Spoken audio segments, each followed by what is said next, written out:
allow the children. It's okay. It's okay. Off your mind. It's okay. She off your mind. Chai! Now wow, people wey suppose talk through to power don't off mic. And if we talk, now 500,000 they go summer us, call them hate speech. But fear not, Maiyegun don't come. Ingo torchlight every corner, nooks and cranny of all these bad people where they spoil our country.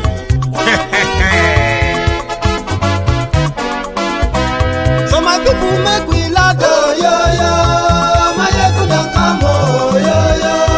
My people make we shout, oh yo yo. Maiyegun don't come, oh yo yo. Maiyegun don't come, man of the masses, oh yo yo. Maiyegun don't come, oh yo yo. Maiyegun Diary Politico, oh yo yo. Maiyegun don't come, oh yo yo. This one not the off in mind, oh yo yo. Maiyegun don't come, oh yo yo. Can in the touchlight every corner, oh yo yo. Maiyegun don't come, oh yo yo. Okay, some people be they holla say they want the power. Chai, them be promise us say we go get light and power. Them hustle sote they can't get the power. But now they know they do anything with the power. Every day, dollar just they get the higher power over naira. Still them talk say make we off mind. But thank God say Maiyegun don't come. So my people make you loud, oh yo yo. Maiyegun don't come, oh yo yo. My people make we shout, oh yo yo. Maiyegun don't come, oh yo yo. Maiyegun don't come, man of the masses, oh yo yo. Maiyegun don't come, oh yo yo. Maiyegun Diary Politico, oh yo yo. Maiyegun don't come, oh yo yo. This one not they off in mind, oh yo yo. Maiyegun don't come, oh yo yo. Person where they do evil, no one make person talk. Them say that Maiyegun, that man too they talk. He too they talk. Say Maiyegun Diary, he they hot like pepper. But every day then they take money in bulk. Poor man picking, they the street they hawk. Still them talk say make we no talk. But thank God say Maiyegun don't come. So my people make you loud, oh yo yo. Maiyegun don't come, oh yo yo. My people make you shout, oh yo yo. Maiyegun don't come, oh yo yo. Maiyegun don't come, man of the masses, oh yo yo.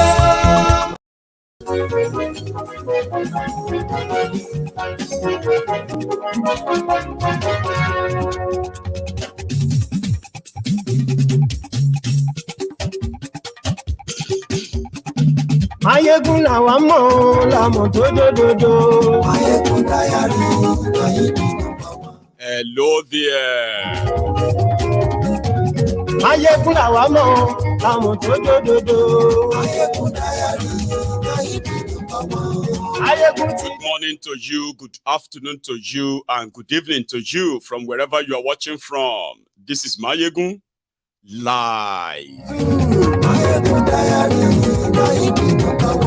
Gbogbo bó ṣe ń lọ ni Maiyegun já wa sí. Maiyegun Diary, Maiyegun. Àṣírí ọ̀jẹ̀lú kì í kó níbẹ̀ o. Maiyegun Diary, Maiyegun. Bó bá ṣe àní Maiyegun máa wí. For joining me from wherever you are watching from, share this broadcast. Invite your friends. Invite your not so friendly friends. Tell them, Maiyegun today, it is the turn of Mary Odili. Fatherism, kò sí lọ́rọ̀ Maiyegun. Maiyegun Diary, Maiyegun. Ẹ farabalẹ̀ ṣe o, kẹ́gbọ́rọ̀ lẹ́nu o. Maiyegun Diary, Maiyegun. Àní Maiyegun làwa mọ̀. What shall I say unto the Lord? Yes, Lord. All I have to say. Thank you, Lord. What shall I say? Thank you, Lord.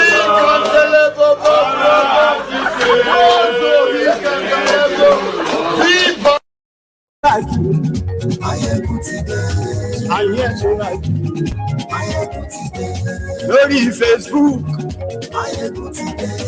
and yes, so like Don't bring chaos to Nigeria. Don't bring the roof down because you lost elections. wherever you have litigations and you have Ironipekun as one of the defendants, they are professionals and they have done a great job, which means if you lose election, just go away.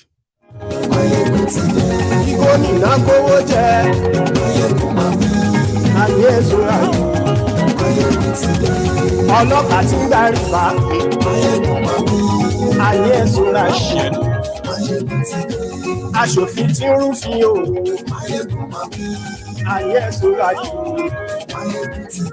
Òkúra olóṣèlú. Ayé ẹ̀sùnra yìí. Ọ̀jẹ̀lú ẹ̀sùnra yìí. Ayé ẹ̀sùnra yìí.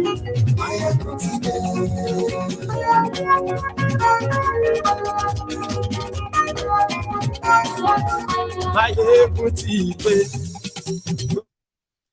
Motideo. So good morning to you once again. Good afternoon to you and good evening to you from wherever you are watching from. It is Maiyegun Live.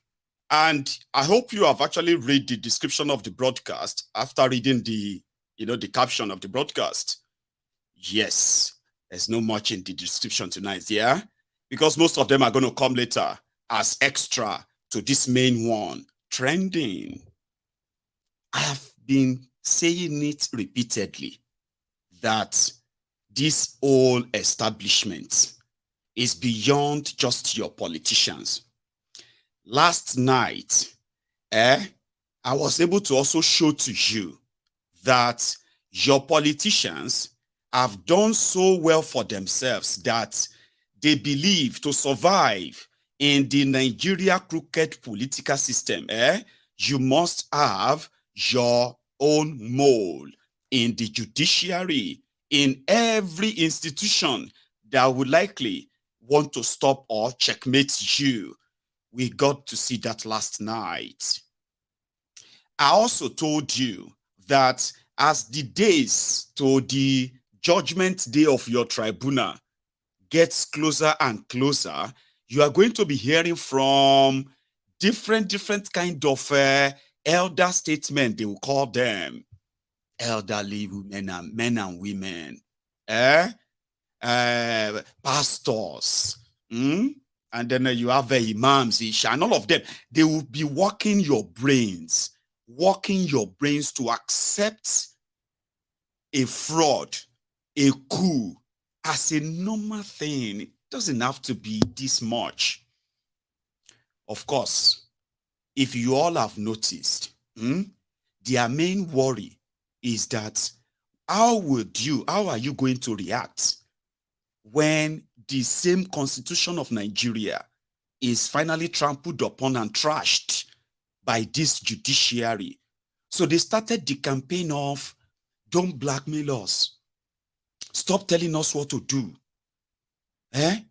Stop trying to intimidate us. Stop asking us questions. Let us do our work. And all these things like why people were just asking, could you give them a date? Because the longer you wait, the more rumors, ASAs, and other informations will be flittering. I mean, they will be coming out. But rather than them do that, they have embarked on what I told you they would do. You will start hearing from, crooks like Odili. Who is Odili? Maybe we should start from that, okay? And then we get to the message she was sent to deliver. Mrs. Mary Odili, the wife to the former governor of Rivers State, she became a judge while she was first lady. Then she became a member of the Nigeria Supreme Court. She became a Supreme Court judge. That's how she became Justice Mary Odili. Now, the political facilitation of her becoming what she became, which normally, right, as a woman, it was a great achievement in Nigeria judicial system that is mostly populated by men. But behind the scene, Odili is just an instrument, a quota system instrument of systemically stabilizing the rotten establishment called Nigeria.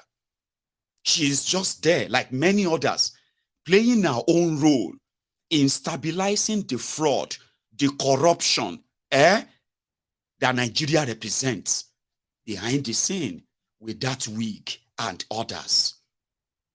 As politicians are putting their wives, their girlfriends, their children into joining the bench, preparing them to become justices, judges from the lower court, then accelerate their promotion, right, to the Supreme Court, to the Court of Appeal, so that they can then play the key legal balance role for the criminals that actually process them. What is the history of Odili? By 2015, Odili had become the justice of the Supreme Court of Nigeria. A great feat that actually earned her so much respect, including to some of you who are watching me tonight. She's one of those you call the role models.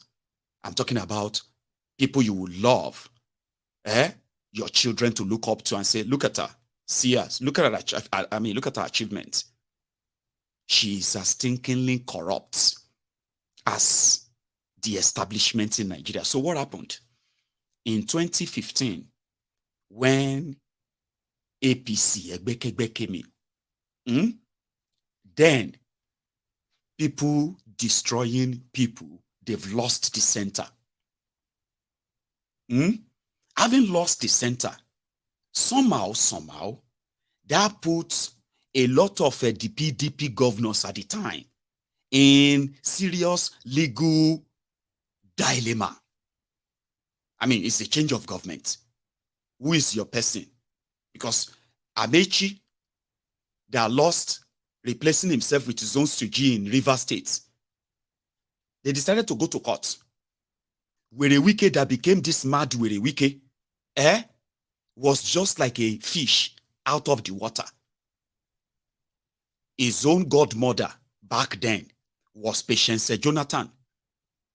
Meanwhile, before Patience Jonathan, Peter Odili, the former governor, when Goodluck Ebele Jonathan became became president in 2010, it was Peter Odili that actually nominated the former Obiakpo local government chairman, Werewike, as minister under Jonathan. That's how he became the Minister of Education. So he owed them that. And when Amechi started, when Patience Jonathan started dragging Amechi, if you remember, Werewike stood by.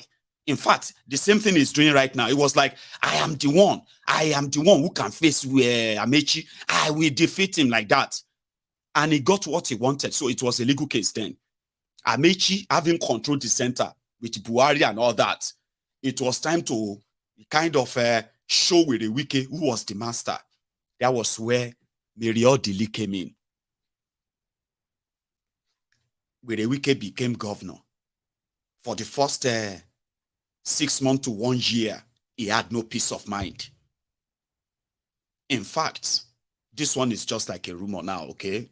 There's no fact about it, that the ogogoro that Werewike has now become a liquor, like somebody who drinks a lot now. They said the frustration started the day he got sworn in. It was this robust, kind of a fresh-looking young man at the time, if you remember his image. His photo then. They say it was the pressure that it could be kicked out anytime since Jonathan's structure and everything everywhere is being uprooted. It was Odili who approached the justices at the Supreme Court of Nigeria with 5 billion naira. This is a report, and a report that the reason why she didn't get so indicted was that when the report came out, she's already retired. 5 billion naira. They say she was weeping, she was crying, begging all those judges then that if anything should happen, she will become a widow. She was crying. She told them, she said, if Werewike is removed, she, Mary Odili, will become a widow because her husband will die.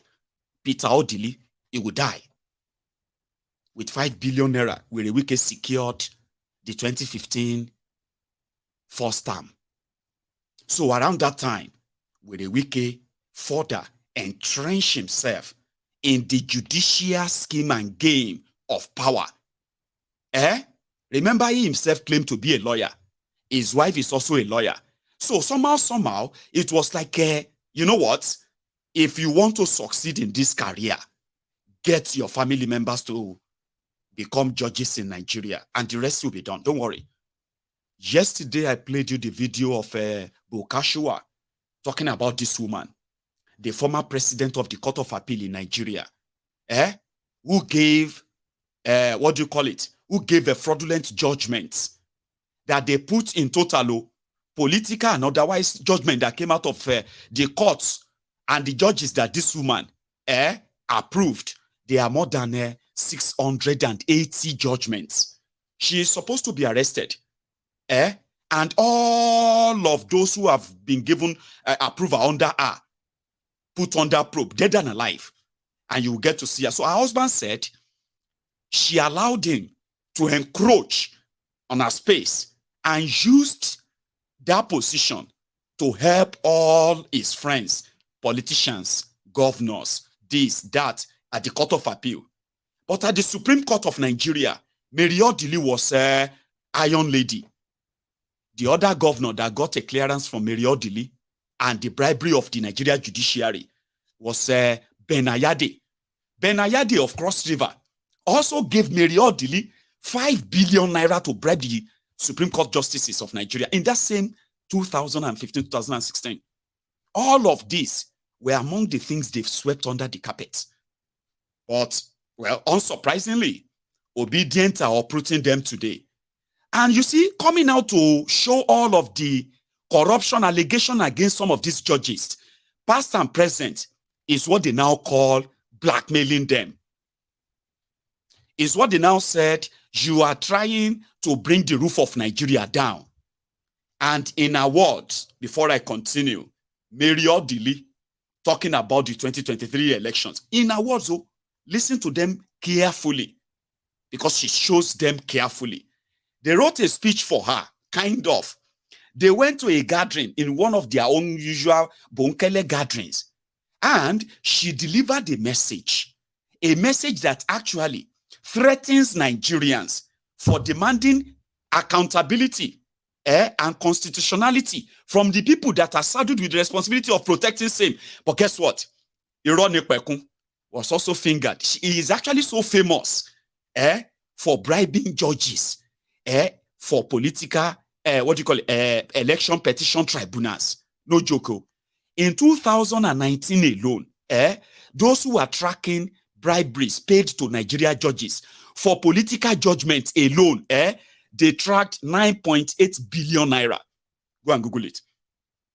9.8 billion naira is how much that these people tracked were paid to different judges at different tribunal cases across Nigeria in 2019 alone. Do you get that? And the key person behind that has a message for you. Mary. This colloquium and book launch in honor of Chief Kyari Gazama upon the attainment of 25 years as the senior advocate of Nigeria is an epochal achievement. It is no doubt appropriate that the theme is, quote, the Nigeria of our dreams, a call to the patriots.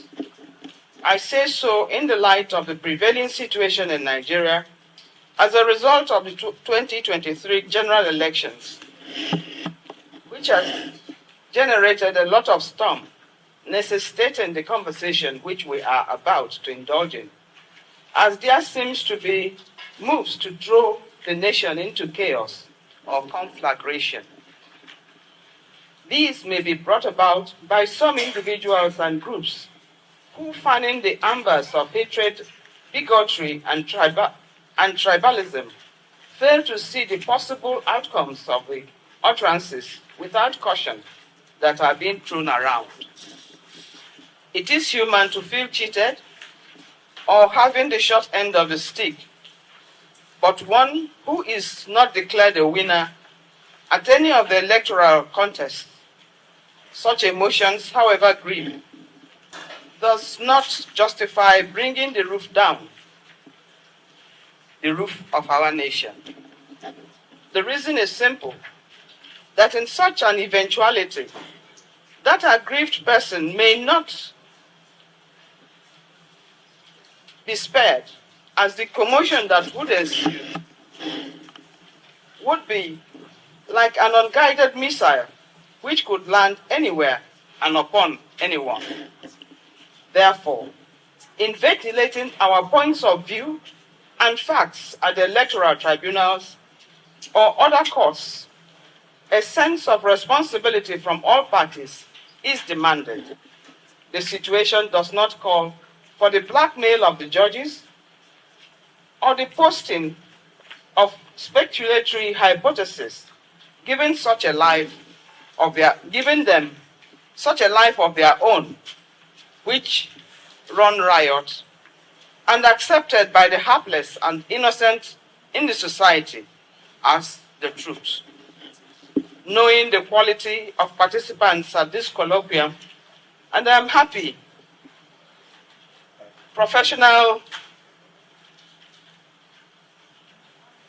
those who are well equipped in litigation matters or electoral disputes. Chief Olonekweku is a master, and our Attorney General, recently sworn in. These are experts.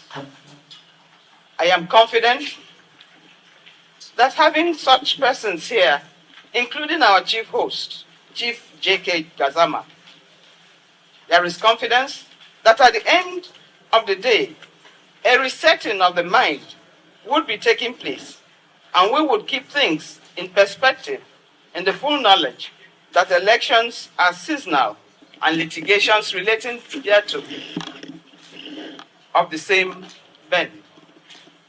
And so, when the seasons are gone, the courts get back to their natural and regular duties of adjudication regarding the affairs and rights of all persons, irrespective of their status in life.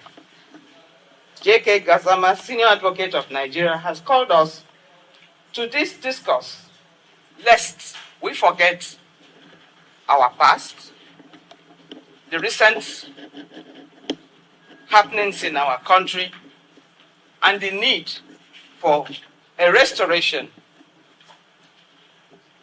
of the ethos and the values for which the founding fathers had set in motion as guide to all of us, young and old, irrespective of the positions we occupy in the society. We all have to get our acts together. Because she is a woman, I'm going to try my possible best, to be respectful in how I am going to analyze the jargons she just spewed now, okay? I'm going to try my best. Kindly indulge me. According to the speech that they possibly wrote for her, she started off with elections, we always have winners and losers, kind of, okay? And some group of people. That does not warrant bringing down the roof of Nigeria by some group of people, because the consequences of trying to bring the roof of Nigeria down will be so huge on you that it's going to be like an atomic bomb, okay? Like a missile. She called it missiles. that nobody knows where it's going to end. Practically saying, the judiciary is not responsible, okay, for your election and all that. And whatever the decision the judiciary make is based on the ethos and the whatever laying foundation of their founding father, kind of, right? Then she went on to talk about Woliola Nipekun, Tifnumbu's lawyer at the tribunal. She went to speak also about Fagbemi, APC lawyer at the tribunal, the ongoing tribunal. She called them experts in litigation when it comes to tribunal. So according to her, they have already perfected, okay? The result of the tribunal is that Tifnumbu won the election. But if some of you are not kind of thinking that elections is seasonal, you can come back and try again next time, okay? And the judgment is going to be the judgment anyway. And all of you who are posting, talking about social media, you are posting on, like you are posting about the judges, which means you are talking about us. You are saying things, okay?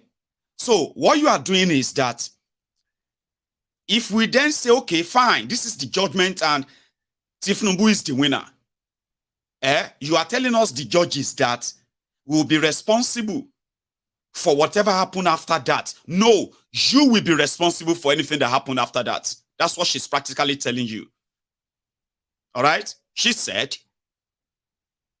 for those who are trying to bring down the roof, and how are you trying to bring down the roof of Nigeria, by the way? There's somebody who forged and submitted fake university certificate, no primary, no secondary education. Somebody who perjured himself. Is that not against the law? Somebody who have a dual citizenship but didn't declare it, even when the law says he has to declare them and renounce them. Is that not what the Supreme Court and all the laws should be about? So if you're asking them to kind of quote that law and do what is right, how is that bringing down the roof? How? Okay. I am sorry, guys. I want to replay it. This colloquium and book launch in honor of Chief Kyari Gazama upon the attainment of 25 years as the senior advocate of Nigeria is an epochal achievement. It is no doubt appropriate that the theme is, quote, the Nigeria of our dreams, a call to the patriots. I say so in the light of the prevailing situation in Nigeria as a result of the 2023 general elections, which has generated a lot of storm, necessitating the conversation which we are about to indulge in, as there seems to be moves to throw the nation into chaos or conflagration. These may be brought about by some individuals and groups who, fanning the embers of hatred, bigotry, and tribalism, fail to see the possible. Please, which group fan the ember of hatred and tribalism in this your Charade election? Which group of people ban another tribe from voting in an election in this your past election? Which other tribe told, which political group and their supporters told the Igbos to leave Yoruba land because of election? How could you then turn around that big? I mean, is that not the same thing that Confessor Wole Soyinka also did? When he decided to gaslight you by claiming that you are the fascist, you are people who don't want to listen to other people's opinions, you are disrespectful, you want everybody to follow you, you obedient to. Were you not seeing the gaslighting at the time? All of these things are intentional. they know you will react. So that they can say, hey, look at them. Oh, what did Odili say now? What did she say now? That they have started abusing her. She only said those who are sharing bigotry and all of that. No, be on this same street. See, people told you that nobody will vote for Peter Obi in northern Nigeria because he is an infidel. Have you forgotten? Is it not on this same your elections? But when they put it there, hate, hatred, posting, they are gaslighting you. Because they know you are going to react. And then they can say, what did she say now? Are you going to now abuse Ooni of Ife? Because Ooni of Ife said, let peace reign. Oh, are you going to start abusing Kumuyi now? Why are you abusing Kumuyi now? Shebi they just advising you, ni. They are gaslighting you. That's what they are doing. Do you understand how that works? It is working your brain. Ironically, that defended Tifnumbu, dual citizenship, Guinea passport, inside court, the smart professional Ironically said, the Guinea passport of Tifnumbu, the Guinea citizenship of Tifnumbu has expired because the passport has expired. That is the professional litigant or professional litigator that Odili is talking about, because everything now buy higher purchase.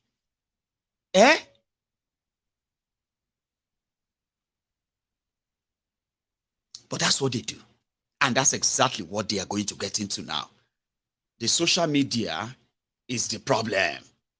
These people want to bring Nigeria down.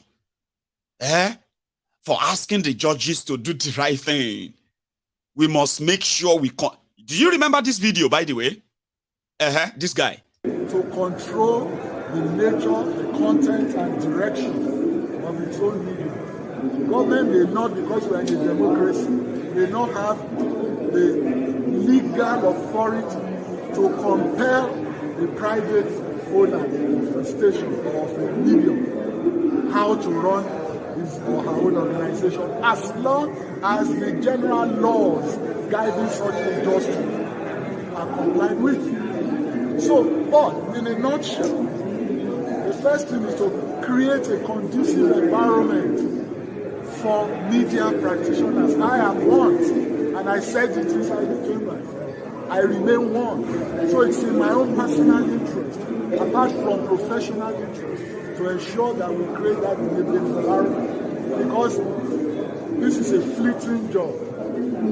After my stint, I go back to my journalism. After my stint in Lagos State, I went back to my journalism and communications consultant for 15, 16 years. So I'm part and parcel of that profession, and I will make sure that, one, the remuneration of journalists, of media practitioners, must be enhanced, must be improved upon. The general welfare of practitioners. Two, the equipment available to practitioners at any level, whether it's print, electronic, online, wherever.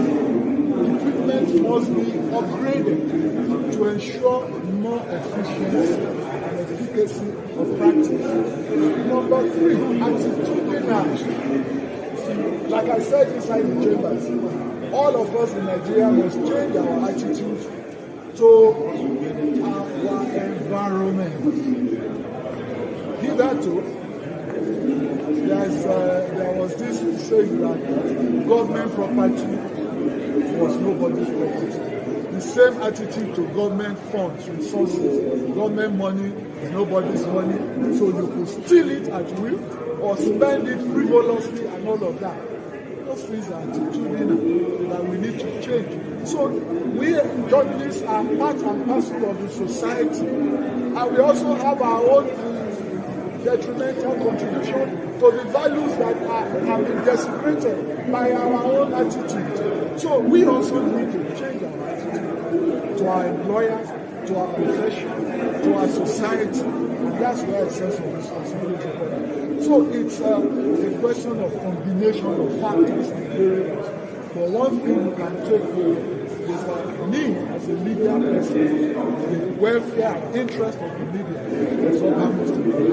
Now, when you talk about the private sector, with regard to the media, you find that you talked about the regulations abiding by the laws of the industry, but a lot of private media outfits can barely get by these days because of stringent policies, like you talk about the NBC, the annual dues. Some of them are almost stringent, let me use that word. Media owners are struggling. They are not like NGA and the others that have subvention. So, I don't know what can we do to make the environment more conducive for the private. I have already said what I can do for the private sector. Regulations and like no, I disagree with you that the fees are stringent at all. At all. How much is the fee? Per annum. I don't want to talk about it. If you take me up on that, I will take you up and I will reveal a lot of things, even about the practice in the private sector. In fact, I've always held that. Something, right? Let me save you all that stress. Because it's still pretty much like about 3 minutes away from where I actually wanted him to drop that line. And the line is about regulations, okay? Especially when it comes to free speech and all that. And that is when Dele Alakori started talking about control. Now, control, changing attitude, changing orientation. Those are the kind of a sound words that you are going to be hearing from these criminals and those they are going to also hire to speak to your brain and to your mind. All these sound words, right? It's not that they actually believe in any of them, but at the same time, it is the drive for their real agenda, control. We need to begin to let our young people think like this. Just what they have been kind of fighting, okay? Because they've had a lot of control for a while, but they are losing that control right now, and they are now kind of putting it in their words like orientation. We must do everything to make sure that our youth understand what is called respect for authority. Our youth, they must understand something called the fear of God, to listen to elders, because the elders knows best.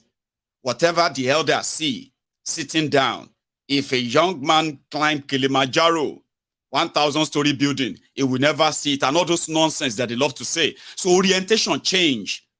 Don't join them. When you see all these people that are currently abusing, criticizing people who are old enough to be their fathers, people who are old enough to be their mothers. Don't be like them, because government is doing everything now to start arresting them. Don't end up in jail. Don't let government kill you. That is the orientation they want to kind of start spreading already, but it is too late.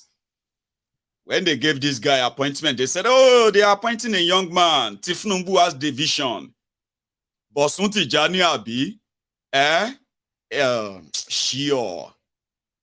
Listen to him. His own idea of how to control communication, how to control what people say or share about the people in government and others.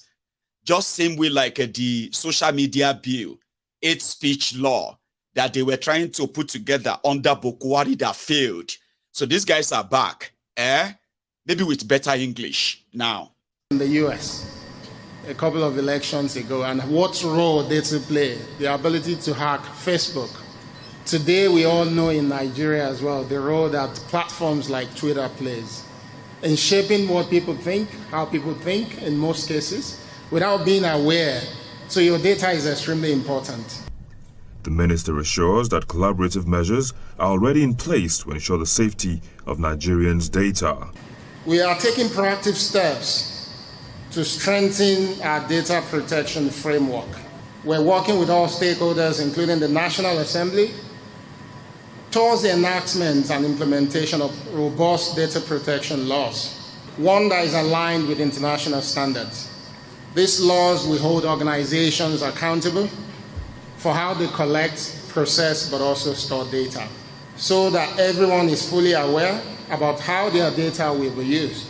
The Nigeria Data Protection Commission was established after President Bola Tinubu signed into law the Nigeria Data Protection Bill with a core mandate to enhance personal data protection, develop personal data protection technologies, conduct investigations into violations, and impose penalties, among others. The National Commissioner of the Commission, Mr. Vincent Olatunji, says no violator will be left to go scot-free. The fact is that Nigeria Data Protection Commission can issue fine to any organization. Just happened in South Africa. The Data Protection Commission issued a fine to the Federal Ministry of Justice. And the funniest thing, their DPA is under the Ministry of Justice there. Just like NDBC in Nigeria issue fine to our Federal Ministry of Publications, Innovation and Digital Economy. You know what that means. That is the extent the whole world is going. And the fines can be very huge. The consensus reached at this event is that inasmuch as the Data Protection Commission collaborates with relevant government agencies to ensure compliance, citizens must also educate others around them on the value of their data and how to protect it from being exploited. And that's a Bosuti Jani talking about,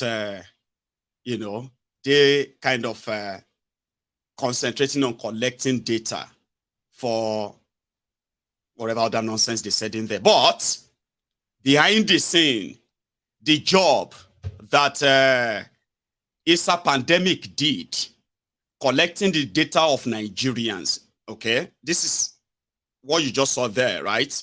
Is already in effect. But it isn't to help the economy of Nigeria like they just postulated. Because what they have done so far, okay, is to collect the data of Nigeria which passes through them. They have invested money into hacking into your WhatsApp, okay? If you are communicating on WhatsApp through Nigeria, they can read your WhatsApp. They bought a machine for that, all right? They have they have a sort of a whole building built, okay? And that building is to sort through all the data. For those who are talking about, that was under Bokwari, those who are talking about Bokwari, those of you who are using the social media to organize, you know what happened during the NSAS, all right? So what happened then was that as you are using the social media to kind of mobilize and organize, your data and communication and those you are interacting with, both in Nigeria and outside Nigeria, they have every one of them on their screen there as a person of interest, so they can shut your entire financial system down. They can kind of shut down your international passport, your passport, right? And they can also listen to your communication, your text messages and every one of them, so that they can pick you up anytime, anywhere. Bosunti Jani, show working, all right, is here to talk about data, and it started from Twitter. Remember Twitter? Twitter, this and that. So we want to work and make sure there are companies who uses Nigeria data, they are responsible for blah, blah, blah, blah, blah. No. That's already existing. All right. There is not going to be anything new. But all of this, as part of the control mechanism being put in place, their main enemy, the only real enemy, is the social media. Do you remember when Layamo said, was asking the National Assembly if they could give him or make law, anything at all that could give them the power to switch on and switch off the internet in Nigeria, like they did in Gabon, like they did in some of these African countries. Whenever the dictators there wanted to rig their elections, they switch it off. Do you remember when Layamo asked for that? I told you they've never really given up on that. This guy, Bosunti Jani, and whoever they gave the communication whatever to write, they are going to use the fact that he's a young person with that young face, speak some level of, add some accent to that your Ejigbo English, yeah? And then afterward, You know, the young people will see you as a kind of an inspiration. Carry them, reach the middle of the river, show them the picture, right? And then tell them, if you can't swim, you're on your own. Just like a ISA pandemic did.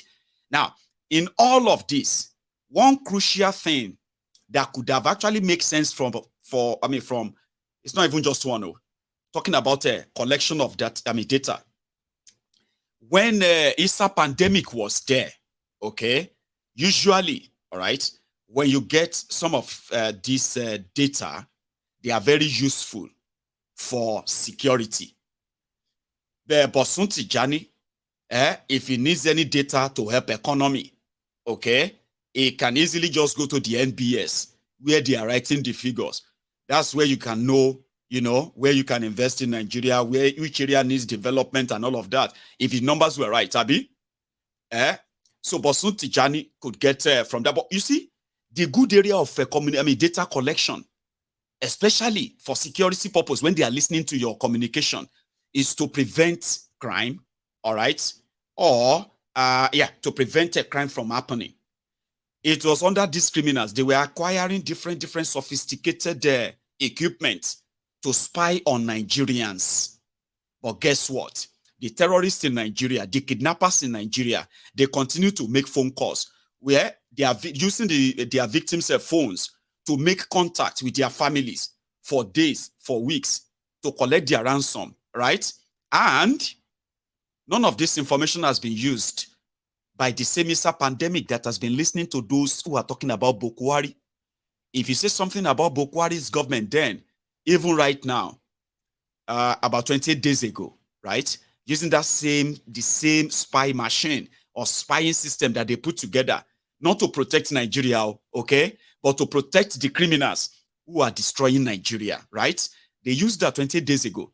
They tracked the young man in Abuja, starting from what he posted on social media, a sort of a media platform, who shared in media, news about this same judiciary, okay? Fashola and the judiciary writing the judgment, all right? Fashola and the Nigeria Daura Secret Service, Abidokpemu Stupid Service, they used this same mechanism, the data and everything, to track down this individual within just minutes. They tracked him down, picked him up, and locked him up since then. Because they said he wrote something that is not true, a defamation. But they locked him up for 28 days. There are people that have been locked up that way, using that same mechanism, okay, tracking them down, but they've never been able to track terrorists in that Nigeria. So, Bosun, Dele Alakori, Odili, and the rest of those who are still going to speak, pastors, imamu, afasi, and the rest of them, your bishop, your elder statesmen here and there, they are all going to speak the same language to gaslight you by telling you that you are going to be the problem. And something must be done. That's what they are telling themselves in the corner of their different rooms right now. What do you think we can do? We need to control the social media. That is where they normally organize and mobilize. So we need to begin to put in place mechanism to control this. So if we can control the way they communicate, we can control the situation. And I promise you this, that's exactly what they are working on right now. Yeah, because the tension is high. No matter how much you pretend on social media, that you are seeing it or you are not seeing it, right there in Nigeria, there is actually a real tension about the tribunal. This legitimacy battle that you are hearing is actually so real on the street of Nigeria. So they need all these pastors. They need all these, your religious leaders, your elder statesmen, old men and women, to begin to drop in. So as you are kind of pushing them and say, sure, Baba, leave us alone. What kind of advice is this? Do you get what I mean? So they can easily just tag you what they have always wanted to tag you, the fascist. And if that is what you want to be, then they need to do something. They need to control you. They need to control what you can do. And from what I have heard, right, in their way of controlling the situation, there are so many of you that will end up in exile. There are some of you that are going to end up in prison, just disappear. The reason is because they believe that without the social media, there's actually no power.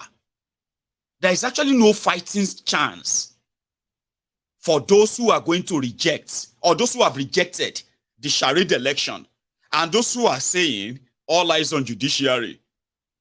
Control that. Pay people to convince people not to participate. You will begin to see messages, videos, voice messages on your WhatsApps. I say, forward this to people. Hello, my people. I just want you to know that I am currently I am somewhere in Imo State. The Igbos are already doing a meeting. If you see all the guns that are here, they are saying that they are going to bomb Nigeria. If the tribunal fail to declare Peter Obi, you begin to hear those kind of audio recorded by some lunatics. All right? It is to drive a narrative that those of you who are asking the judiciary to do the right thing, you are the problem. What is wrong with you? Why are you so insistent? Why are you talking about the judges? What is wrong with you? You have lost the election. Move on. So the preparation to lead to that, you see this tribal, religious, this and that, you are going to begin to see from your mama, from your papa, they will begin to receive all those voice notes. Maiyegun, please, help us share this. Have you seen what they said that the Igbos are planning because of Peter Obi? Maiyegun, these people are going to show Nigeria. Some of you will see them as good thing in your ignorance. Some of you are going to see them as insightful thing. You, Maiyegun, have you seen a video? Have you seen the video of where they have captured some Yoruba? They said that they will kill them if they don't declare Obi winner. They will kill the Igbos if they don't. You will see some of them too making video. You be like say all of you Igbos. You be like say you dey crazy, Abi. You think say judiciary will declare Peter Obi, and all of you go see there around here. We go kill all of you. If you try to think, if judiciary, all those things are going to be flying soon. As you are hearing them and seeing them, my advice for you is this. If you come across them, there is no point in trying to find out is it true or not, because they are not, and they will never be. I told you before that as the days for your judgment is nearing, you will begin to even ask yourselves, wait, why are these people saying we should? Why are they gaslighting us? Do they have the judgment already? Like, have they seen the judgment? So why are they expecting that there is going to be crisis or something is going to happen? Why are they always why are they saying that? She wants to read judgment. So to those of you who are coming across my video today, I'm saying this to you because I'm speaking from experience, okay? I am not just trying to make you just listen and no. I want you to kind of think about this as real life. I'm actually playing the real life scenario for you right now. I'm talking about things that are going to generate a crisis. It's not because of you. It's not because of you, the obedient, and other Nigerians who have rejected this nonsense, right? It's not because of you that there is going to be violence. They know, but they need to set the stage. They need to stir the water.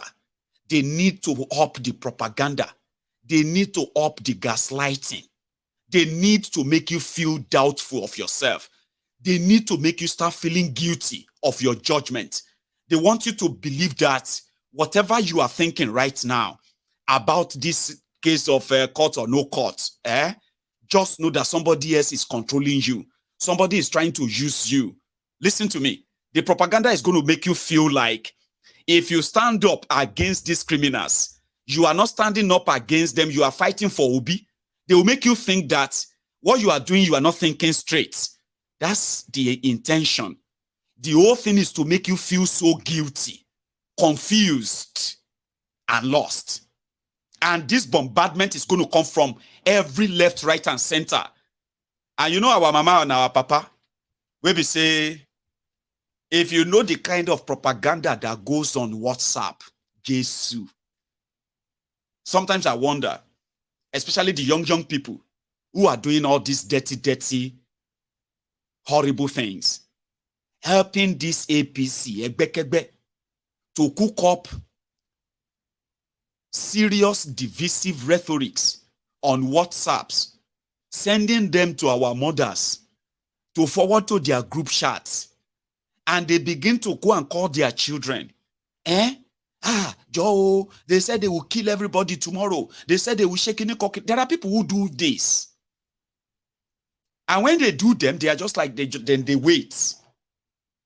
They wait and see how people are going to get controlled. Your mind. You know? So that is why when you come across them, I beg you in the name of whatever you believe in, everything you hold dear. Don't send them to me and begin to, Maiyegun, listen to this. Maiyegun, listen to this Northerner. Maiyegun, listen to this man from Borno. Maiyegun, listen to this audio. Maiyegun, see this video I just come across. Every one of them telling you, that somehow, some group of people are actually grouping somewhere with guns, weapons, and they are going to unleash on Nigeria, and they just want to use you. All of these are called mind games. You're going to come across them soon. Trust me. I have seen it before many times. Even those of you who believe that you are smart, I have seen many of you falling many times. Maiyegun, don't think you know everything. I just received one information now. This information is very vital. You send me the information. Then I see forwarded. God knows how many times or how many people they forwarded the old voice notes to before they finally forwarded it to you. Maiyegun, I know. Don't they believe say you know everything. Maiyegun, listen to this voice audio. This guy is talking from a mountain from Benue. He saw these places where these Fulanis are ready. They are waiting. You see, they have all these people here. They have calm down. Sure, you get me now. You're going to come across a lot of them now. A lot of them. And the intention is to make you, the Yorubas, renew that hatred they want you to have for the Igbos. You see, those of you Igbos, they want you to also renew whatever hatred you have for the Yorubas too. And vice versa, all across the place. For those of you who are Christians and those of you who are Muslims, how they are going to knock yourselves together. You begin to see all those voice notes in these coming days. Odili, that just came on now, is just one of many. Remember that Kumuyi came out a few days ago. Before Kumuyi, remember that it was Pastor Adeboye. Before Adeboye, it was Confessor Wole Soyinka. Before Wole Soyinka, there are some other people who have been telling you that this your reaction cannot solve anything. All of you, abusing people cannot solve anything. You need to understand that Peter Obi can never be president of Nigeria. And you're asking how? Why? Because he can never be me. All this your attitude, in fact, you are all injuring Peter Obi more. He can never be president of Nigeria. And you begin to say, then what is democracy? No, your attitude, your this and that, there will be more. I'll keep reminding you. All of them will be telling you to calm down. All of them will be telling you that there is going to be another time. There is not going to be another time because they are going to bury it this time around. Once the tribunal and the Supreme Court puts the final nail on that shitty democracy that you think you are practicing. It's not it's not yours to decide anymore. Okay? So I was talking to someone, I was talking to some of my fellow Yoruba unionists earlier today. And I said, listen, from what I have been shown, from the visions that I have seen repeatedly, Okay? The revolution that is going to take over Nigeria and take over the world, is not going to be announced by anybody or group of people. Oh, tomorrow we are... No, it's not going to be. Everyone is going to go to bed like normally. You know, when you survive Nigeria in a day, you call your family together at night. You thank God for the day. And you thank God for the gift of life. Okay? And then you go to bed. You have no idea what is going to happen tomorrow. You have no idea what is going to be the breaking news tomorrow. Because it is Nigeria. Disasters that are happening there, man-made disaster caused by corruption. Something is just going to happen. And you might even be the victim too. So people live for the day in Nigeria, majority of the people.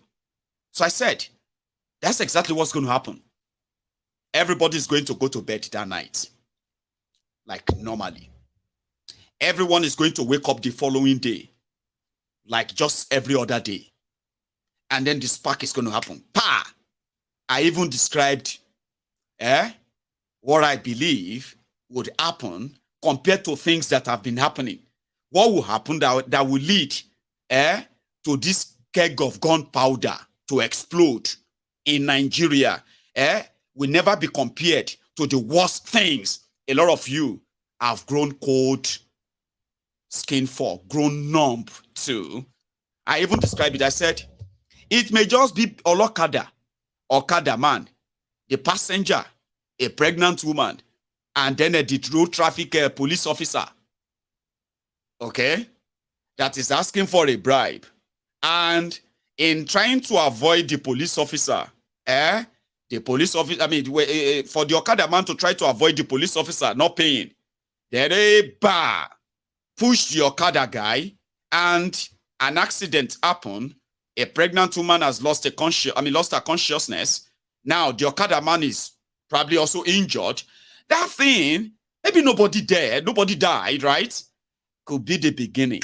And everybody will say, by the time the whole country goes up in that smoke of this bottled powder in Nigeria, by the time everything goes up in smoke, now later all of you go to ask yourself, what think actually caused the revolution? Do you understand? That's what I have seen. I'm not wishing it on you. I don't want violence. I'm just saying, listen, by the time it finally happens, right? You are not going to be ready. I am not going to be prepared. It's going to happen spontaneously. And by the time everybody gets to the middle of the road, they'll be asking themselves, wait, waiting caused this revolution? Go. Because I say Sokoto, Kano, Kebbi, Borno, everywhere don't lock down. Their governors, everybody don't run away. Do you know what happens? Baba? It no matter what it cause them. All of us demand right now. We don't want to see them. Revolution now, this and that. But wait. Is it about that police officer that kills? Is it about... No. Now, one pregnant woman, the woman self don't recover.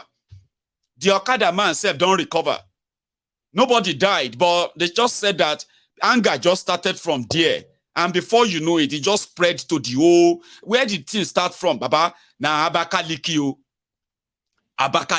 And now, they say for one village for Abakaliki city. No, village after Abakaliki. Policeman push Okada man, with a pregnant woman. So people thought the woman died. So now waiting cause the revolution for Nigeria be that. Now waiting kickstart and be that. Go and write it down.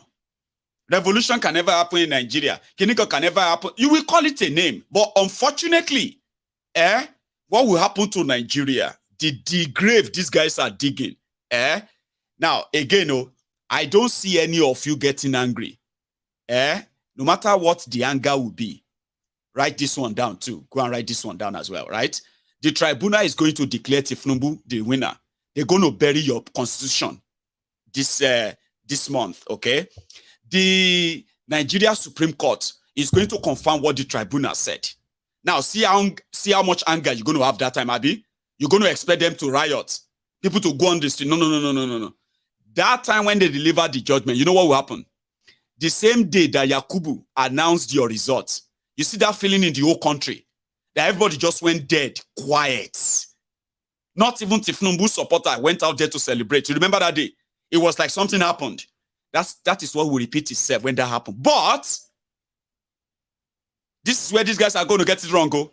There will not be any riot. All of you saying, Baba, wait for the judgment. You go, no, nothing is going to happen right away.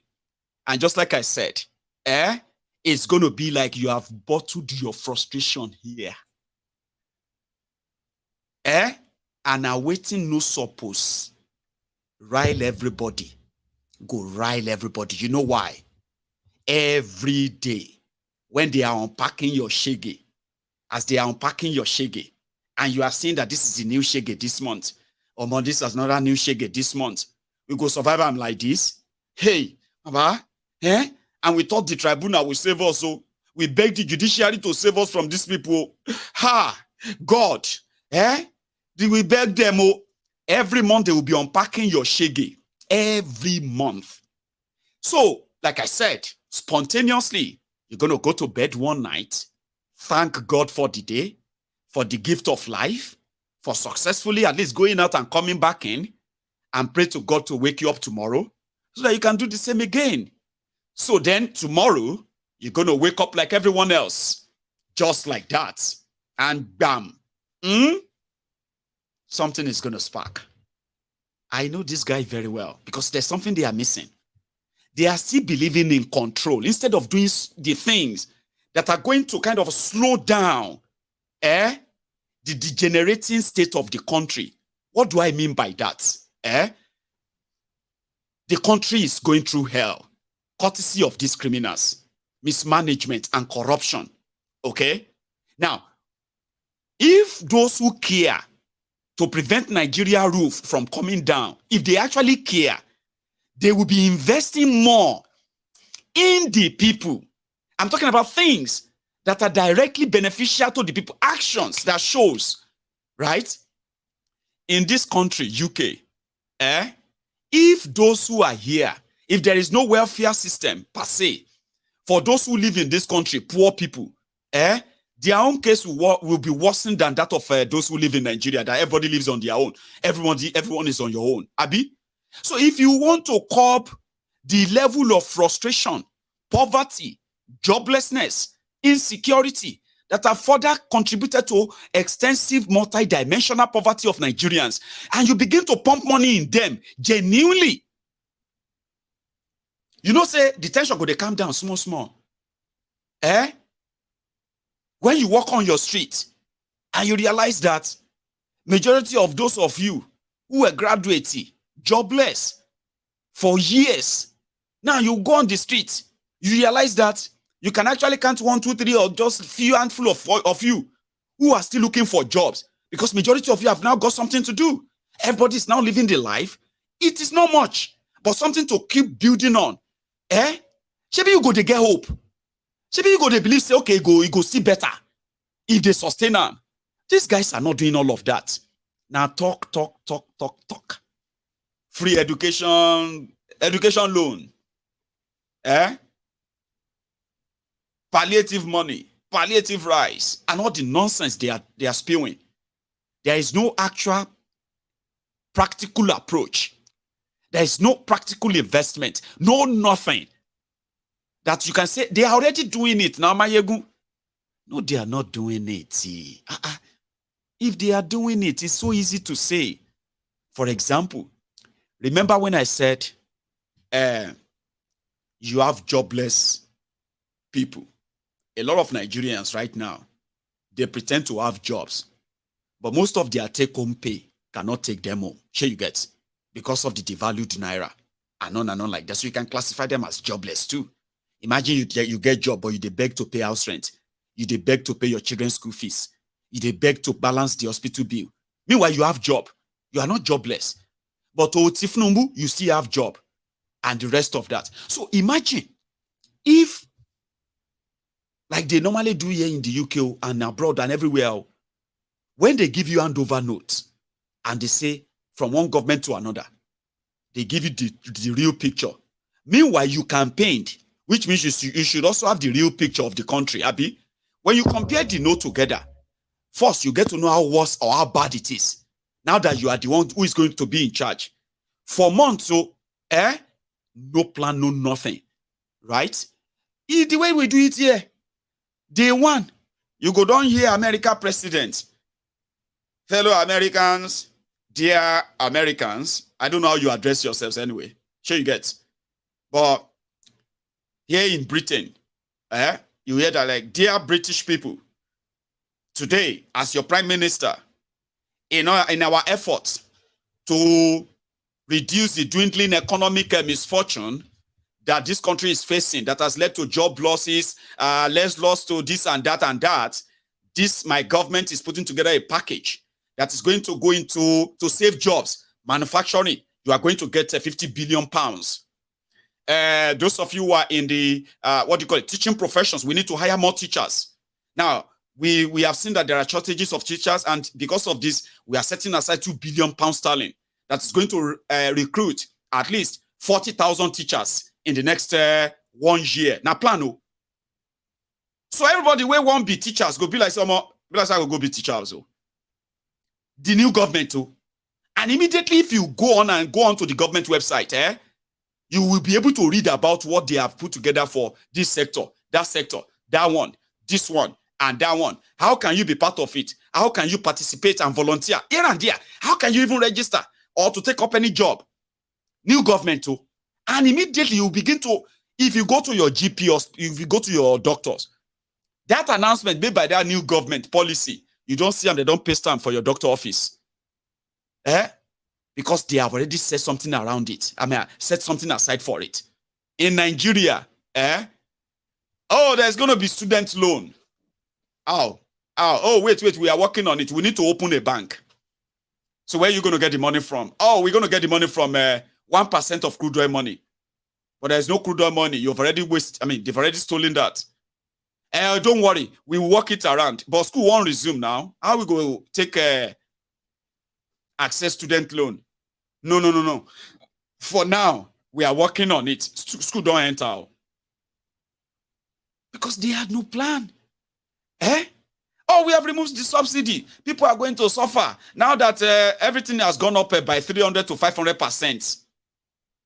To solve the whole problem, let us share money to everybody, the poorest. Give them 80,000 naira for family of 6. Because they didn't have any plan for it. They didn't. So if you now ask, where can we now go and collect the money? We are working on the data. In fact, there are 133 million people we want to give money to. There is 8.9 million people in northeast of Nigeria. We're going to attend to them first. We are going to make sure that all the nonsense they are saying, right? None of them shows that you won't end up that frustrated and begin to say, we thought the judiciary could save you. And like I said, bottled frustration, bottled anger, they will continue to gaslight you. And everybody's going to wake up one morning. Or maybe we won't go to bed, go to any. And in their usual braggadocio way, because they will show you, they go show all of you. They go show una. Una go still ask yourself that, why are they this? Do they hate you, ni? Of course they don't like you, they hate you. I've said that before. When people say you are not patriotic for condemning these criminals, and I said, no, we are the most patriotic ones. Because if you ask those who have been mostly favored, who have gotten everything, these guys have gotten everything from the system. Everything free. Their family members, everything. They have benefited, like generations of them. So they hold the whole country, at least gratitude, by just doing the right thing with the country instead of pillaging her and impoverishing our population. So they are those who are unpatriotic. They hold Nigeria, everything they are, they've become in their lives. Everything they have become, everything they own, They hold them to Nigeria. They hold everything to Nigeria. So what would you say you hold Nigeria? As ordinary Nigerian. But look at them. Every opportunity they have or they get, they steal, they loot, they pillage, and then they commit genocide, ethnic cleansing, massacre of their own citizens, of their own people. Cover it up. And they call it game of power. Democracy where people have no say. You know, it is game of power. You either take it or you leave it. Listen, they are the most unpatriotic ones who enjoy dividing us, making us feel like we are better than one another because of the tribe we come from. We are better than one another because of the religion we practice. But when it comes to the consequences of the bad leadership that they represent, none of us is anywhere spared. Economic hardship, corruption, mass killings, and all of this, none of us is spared. We are all victims of this. They are the beneficiaries who are kind of making blood money overall. So yeah, they are the most unpatriotic ones. So when you talk about patriotism, by the way, unfortunately, they should just read the Judgement and stop being cowards. Read it and let us all begin the tick tock, the time bomb. Let me take you a bit further where they said the news. I don't know if you have heard the news. A mother at Lasuth, Lagos State University Teaching Hospital, a mother raised alarm recently that one of the intestines of a kidney of her son was missing. She took her son to the hospital, General Hospital, the Lasuth, for medical care. And then, a few days after that, she raised alarm that they have removed one kidney from her son's kidneys. And she raised the alarm on social media that got the attention of Sonweku. So the hospital denied that. Like, I mean, I don't understand. You know, I still don't understand. To remove a kidney, you need to put somebody through that medical procedure. And if it's a child, so the mother must be there. So what happened? The day, I don't know. So I haven't received much of info on that before this press time, but I saw some Weku at the bedside of the young man, and I thought I would just sneak that into this conversation, right? See. Yes, you can. So I'm here. You can see your doctors. We're going to do everything to make you get well. Okay? So, but I want you to be strong. I want you to be strong. It's going to be difficult, but I want you to be strong. Don't give up. Okay? We're going to do everything we can do to get your strength, to give you back your health, to get you back to school. Okay? The whole country is looking at you and looking at us. And it's our responsibility, God helping us to make sure that you can get well. Okay? So don't give up. Okay? You know, somewhere cool. But that was a good gesture, by the way, right? We can be like, how could that even happen? The hospital said no, that never happened. But the mother said no, they removed one kidney. They have removed one kidney. How did she know? So normally I would expect them to carry out a test before the governor even got there. So the head of the medical board or whatever there in the hospital should just be with the governor to say, this is the result. There is no sign of any operation or any kind of operation to remove small intestine. Okay, they said now small intestine, no. Small intestine, not kidney. Or you cannot remove small intestine through the mouth now. So it simply means that they must kind of operate the young boy, the young man, to be able to remove that. So it's so skewed, so messed up, okay? But however, I am going to follow that up at some point so that I can tell you what I figured out later. Meanwhile, talking about updates now, let's even talk about updates now.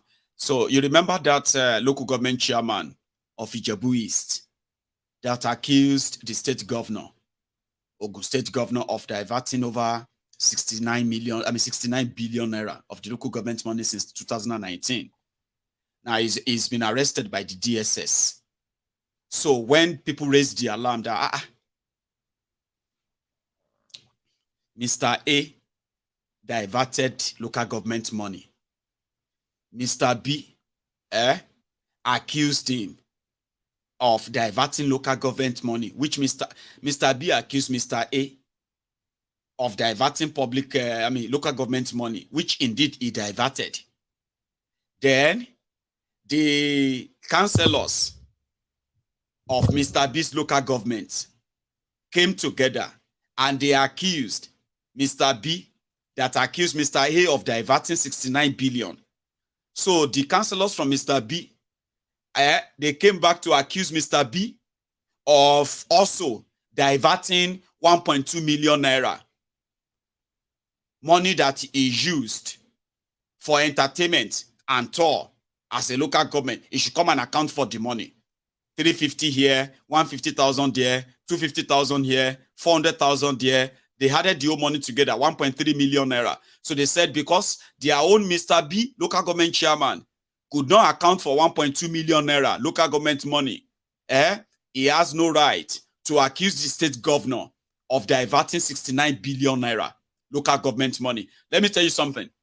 Ogun State has 20 local government areas.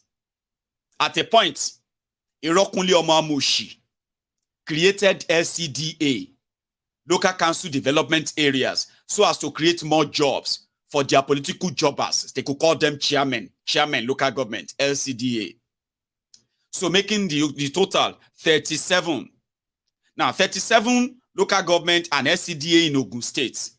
Let's say they share that 69 billion to all of them from that 2019 to 2023. Each local government would have collected nothing less than, listen to this, nothing less than 1.2, at least, nothing less than 22 billion, at least 22 billion. Imagine if 2 billion entered for local government in the last 4 years. Shey Ifo will be like how Ifo is right now, 2 billion. I'm not even talking about the internally generated revenue. If Odogbolu local government received 2 billion in the last 4 years, and let me tell you something, by the way, that is even just being generous. If the guy did his own math, his own work very well, averagely in Ogun State, a local government collects 250 million naira a month, averagely. I said averagely because you are going to see some local governments in Ogun State that will collect up to 400 million naira from Abuja. But you see all of this money, they go straight into a singular pot called joint account, put together by these fraudulent criminals called governors. So normal, in a single year, Odogbolu local government, my own local government, will receive over, listen to this, 2 billion, 200, they will receive over 2.5 billion naira in a single year.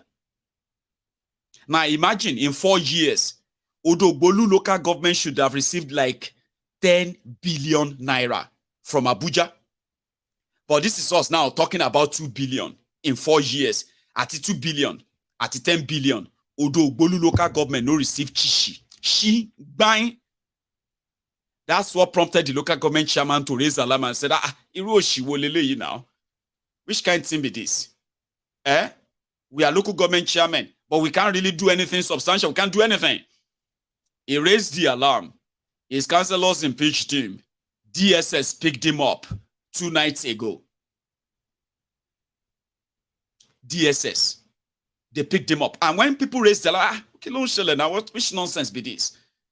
DSS said they are keeping him for his own safety. That they didn't arrest him. Okay? That for his own safety. Because some people are looking for him. DSSO. So if you are, for any reason, if you are running away from anybody, trying to harm you or harm your family, you can report yourself at any DSS facility. They have a space for people like you. They will protect you, give you food, everything. No be arrest, no be detention. They have a facility there. That's what DSS is saying. DSS Abeokuta. They are waiting for the order from Abuja to bring him to Abuja. Person will accuse somebody of diverting. If not me, if not me, they say, how much do you think dubious Dapo has diverted from the Ogun State local government money since 2019? I would say multiply 20 local government areas. Okay, sorry, 20 local government areas. Give each of them 2.4 billion, 2.4 billion a year. 2.4 billion, mewanko.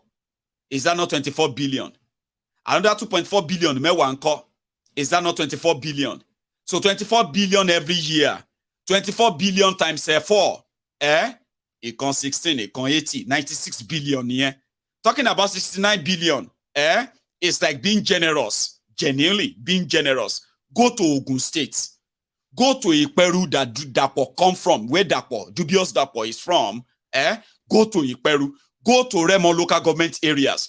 Go to Shagamu and tell me that the local government area that could have had 2.4, I mean, that could have had 10 billion naira in 4 years, but couldn't fix ordinary drainage in 4 years. But the governor that came from there, okay, has arrested somebody that is asking him to come and account for it. So to keep him safe, DSS is keeping him in their custody. They are not we didn't arrest him, we're just keeping him for his own safety.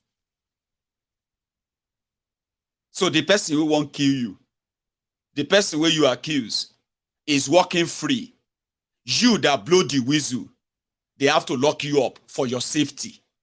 That is Nigeria for you. And at the end of the day, it is just dog eat dog of a place. You remember Loretta Onoche? Loretta Onoche, the woman that helped Bokwari to advertise their pyramid rice, paddy rice. You remember? Now, because I just mentioned her, I am going to go and pick up that clip of Onoche, just way back. Here, before I come. I'm coming back, I don't go anywhere. This one is a scene from the just concluded NBA Nigeria Bar Association annual general meeting. This is the part you didn't see. For after their president was twerking to Tifnumbu. Tifnumbu wasn't on seat here, but this happened. And the rest, the government is very, very active. But we don't see them, we don't see corresponding activeness on the issue of illegal mining that is happening in Zamfara and other places, depriving Nigeria of the needed revenue for development. When we come to a forum like this, that issue is not raised. What is really happening in Nigeria? Thank you.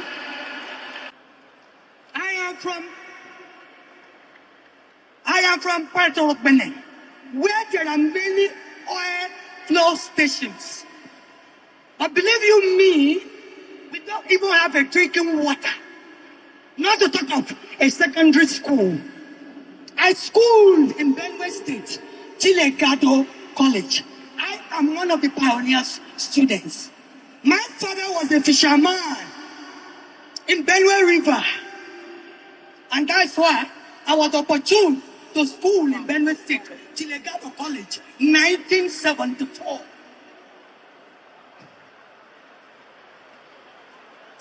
And now, the last discussant say they have uncountable security agencies in the riverine area to check concrete. Good enough. Good enough. What a jolly fellow you are. Good enough. That is good. You have killed all of our boys. We don't have money. It's when I travel to the village, I buy garri. I buy fish. Carton of ice fish to go and share for my people. Because of our village, there's no more fish in the river. Now you say, federal government, you don't even give up secondary school. And you have the got enough to budget trillions to buy aircraft. Madam. No. No. Next question. I'm ready to die for my people. I'm ready to die for my people. Excuse me. The world, the international world is hearing me. Adjust Owoye and I. Let adjust Owoye and I press courses. You have made your point, madam. Can you relieve her of that You come to kill us. You come to kill us. You don't have school. Thank you. Talking about the Zamfara gold for the Zamfara. And what do you call it? The Southern oil for Nigeria. Then she kind of, remembers the good old days when people actually got protected by, they got protected by their own military. But sorry is the case today. Anyway, like I said, it's just on the side. A lot of you have heard about Loretta Onoche. If you have forgotten her, right? Loretta was this woman that helped advertise the party rise of Bokwari. Let me give you the backstory, okay? Backstory. Give me 1 second, though. I want to quote what you can say you can call the right figure. I'll go check them. In 2019, in fact, yes, 2019, Bokwari's government of APC, Ebekebe, they approached the Africa Development Bank, where Akinwumi Adesina, former agriculture minister in Nigeria, is their president, African Development Bank. So, to take a loan of $2 billion. The purpose for the loan was to fund a program called Anchor Borrowers Program, whatever. So Anchor Borrowers Program was to support the Nigeria farmers by making sure they have access, not just to land, but good seedlings, fertilizers, including machineries in some cases, access to everything that could help them to grow food so that Nigeria can become sufficient in food production. Hunger can go away. Poverty can begin to die. A very good idea that was meant to help crash the food prices or food inflation in Nigeria. So from the beginning of 2019, after Bokwari rigged the election in 2019, okay, AFDB, African Development Bank, approved the loan, $2.5 or so billion. But they were going to be releasing the money in tranches to the Central Bank of Nigeria, who would then disburse the money to the farmers. And the plan was, Nigeria is a place where things really grows. And if we have thousands and thousands, hundreds of thousands of farmers growing different kind of food, it won't take more than maybe 2 seasons before Nigeria will begin to supply food to other West African countries, before Nigeria will stop importation of food. So they were going to grow rice, Nigeria staple food, very popular, rice, but it's becoming something that's luxurious now.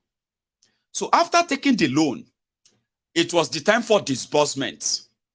In 2019, Bokwari's government disbursed 34.27 billion naira to farmers. Out of this 34.27 billion naira given to farmers in Nigeria, 30 billion of that, 30.27 billion of that money goes to the farmers in northern Nigeria. Did you hear that? Only 4 billion go to farmers, possibly to some of their friends in southern Nigeria. That was 2019. By 2020, Bokwari's government, Central Bank of Emefiole, they have already released, they released another money. A total of 424 billion naira. This was in 2020. Out of this 424 billion naira released for the Anchors Borrowers Program, the farmers and the beneficiaries, 92% of this money, which according to this data, comes to 390 billion naira of that money, went straight to the farmers in northern Nigeria as well. Come to 2021, Bokwari's government, Central Bank, released another 949.18 billion naira. Out of this money in 2021, listen to this, 801 billion was shared to the farmers in northern Nigeria. The rest to farmers in southern Nigeria.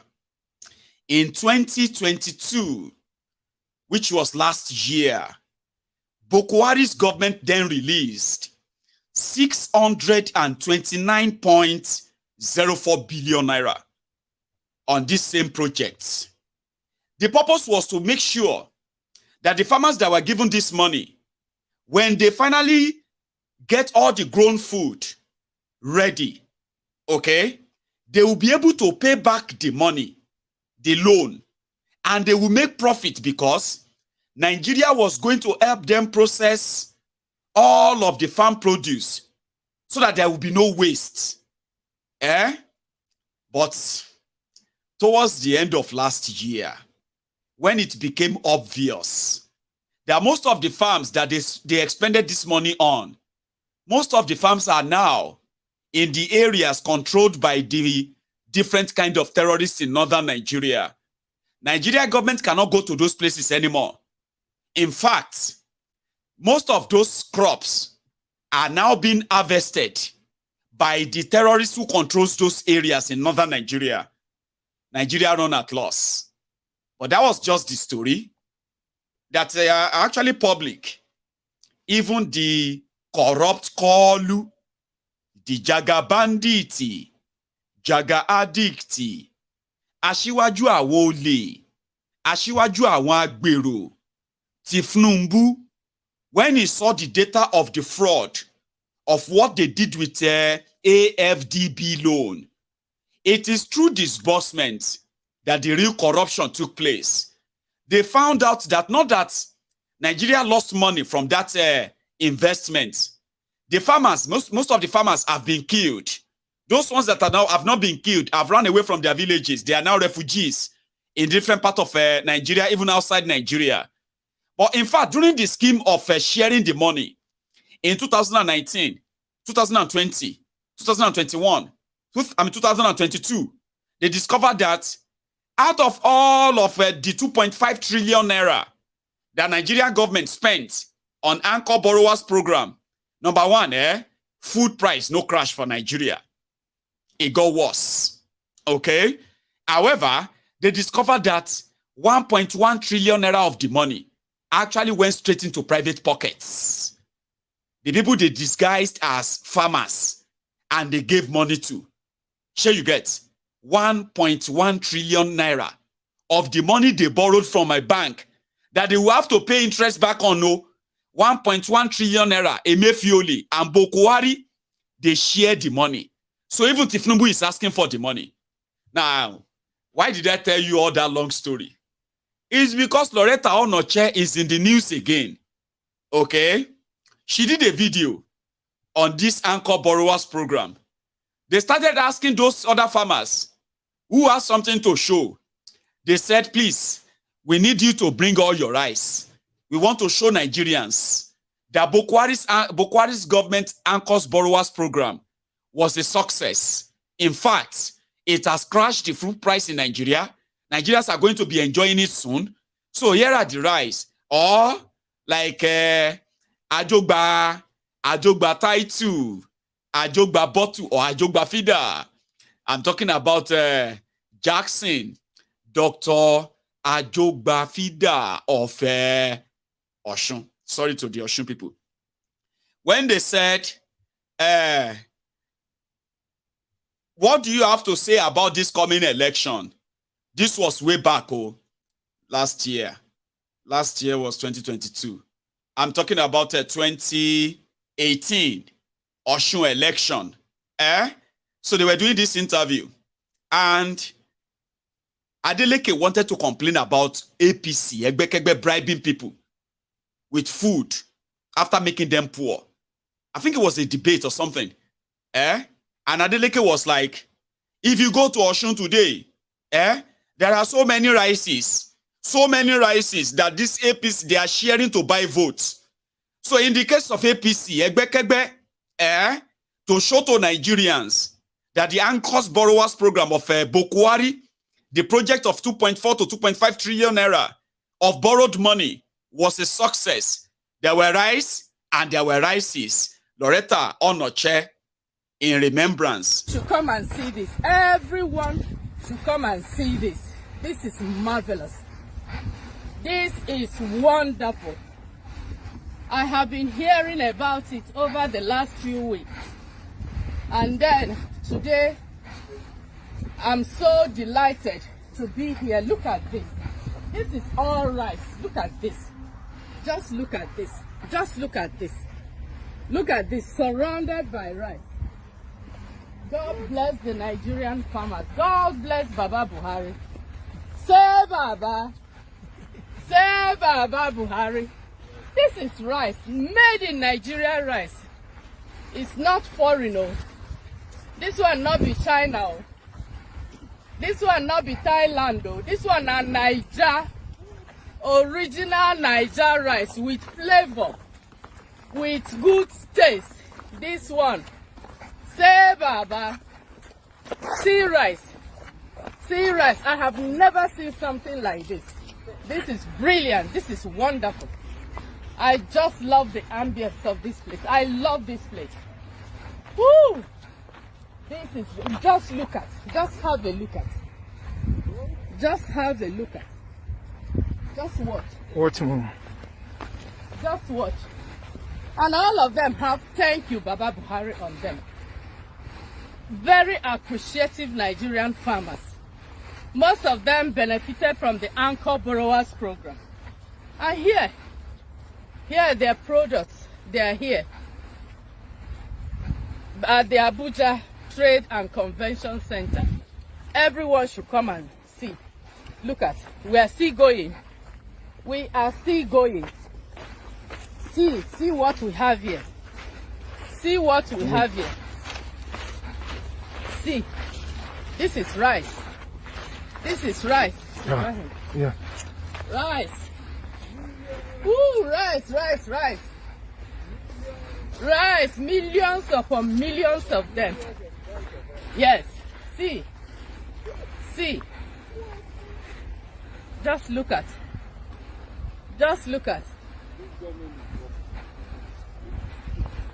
Did you hear that? This government is working. Look at it. Anchor Borrowers Program. Thank you to Central Bank. Thank you to our young men and women who have taken to agriculture. Just look at what we have here. This is all rice. Rice. Brilliant. I just love this. Behind me is rice. On my left is rice. In front of me is rice. Everywhere is rice. Rice. And here we come to the last pyramid. It's so lovely. Here. Woo! Beautiful.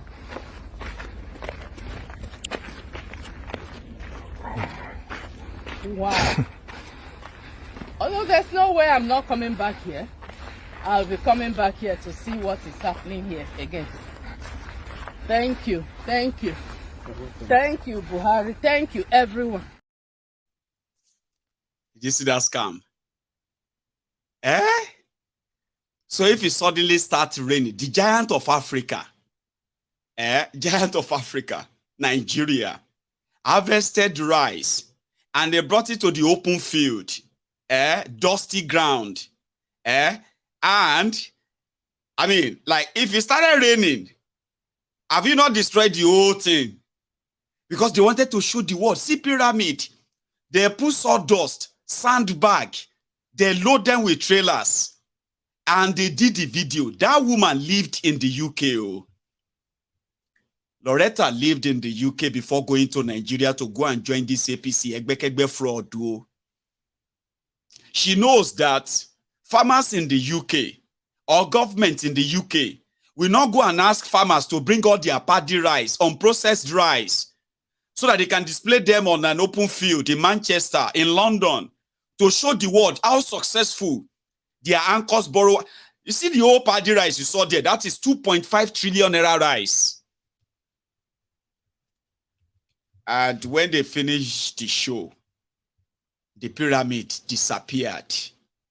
The hunger appeared. They say you appear to disappear. Maguire to inspire, to acquire, prepare to papaya, or every other thing that comes to ya there. All na scam. Me, Maiyegun, I have told you this, and I'm going to continue to remind you. If you see anybody from abroad telling you that what is going on in Nigeria, is not that bad, or telling you that you should be thankful that what is going on in Nigeria is not like other places, that you should be praying for your government. If you see anybody from abroad that is telling you or trying to tell you that they are coming back to Nigeria to come and serve their fatherland, so that is why they are joining government, Emi Maiyegun will continue to remind you, you will remain mugus for the rest of your lives. Breaking news. Maiyegun General has been appointed as a special advisor to the president on youth matter, on Jigini matter. And una start to congratulate me. Now, this kind of people we they look for. Now, this type of people we want to be in government. Now, this type of people we want to come and help government Nigeria. Emma Gokuni. Go and search for Kilonje Go. A lot of you are born, you are born mumus. It's not your fault, oh. That's how they born you. Born mumu. You have a corrupt system. And somebody who ran away from that system suddenly started telling you that, you see, the country is going to be great. And I'm coming back to come and work and make Nigeria great. Emma Gokuni. When we finish, a lot of us, we already have our second countries, which is called second addresses. Have you not noticed? Those who told you they are coming back to Nigeria to come and serve, immediately they realize that the money is not coming anymore. They return back to America, return back to where they come from. Now we can't see them on social media. Say, Honorable, it's been a long time. Are you coming back home for 2027 election? Say, well, I'm thinking about it. My dear senator, what they did to you the last time, I am not happy. Honestly speaking, you are the best senator. Are you coming back home for 2023 elections, sir? Because nobody cares about Nigeria for you.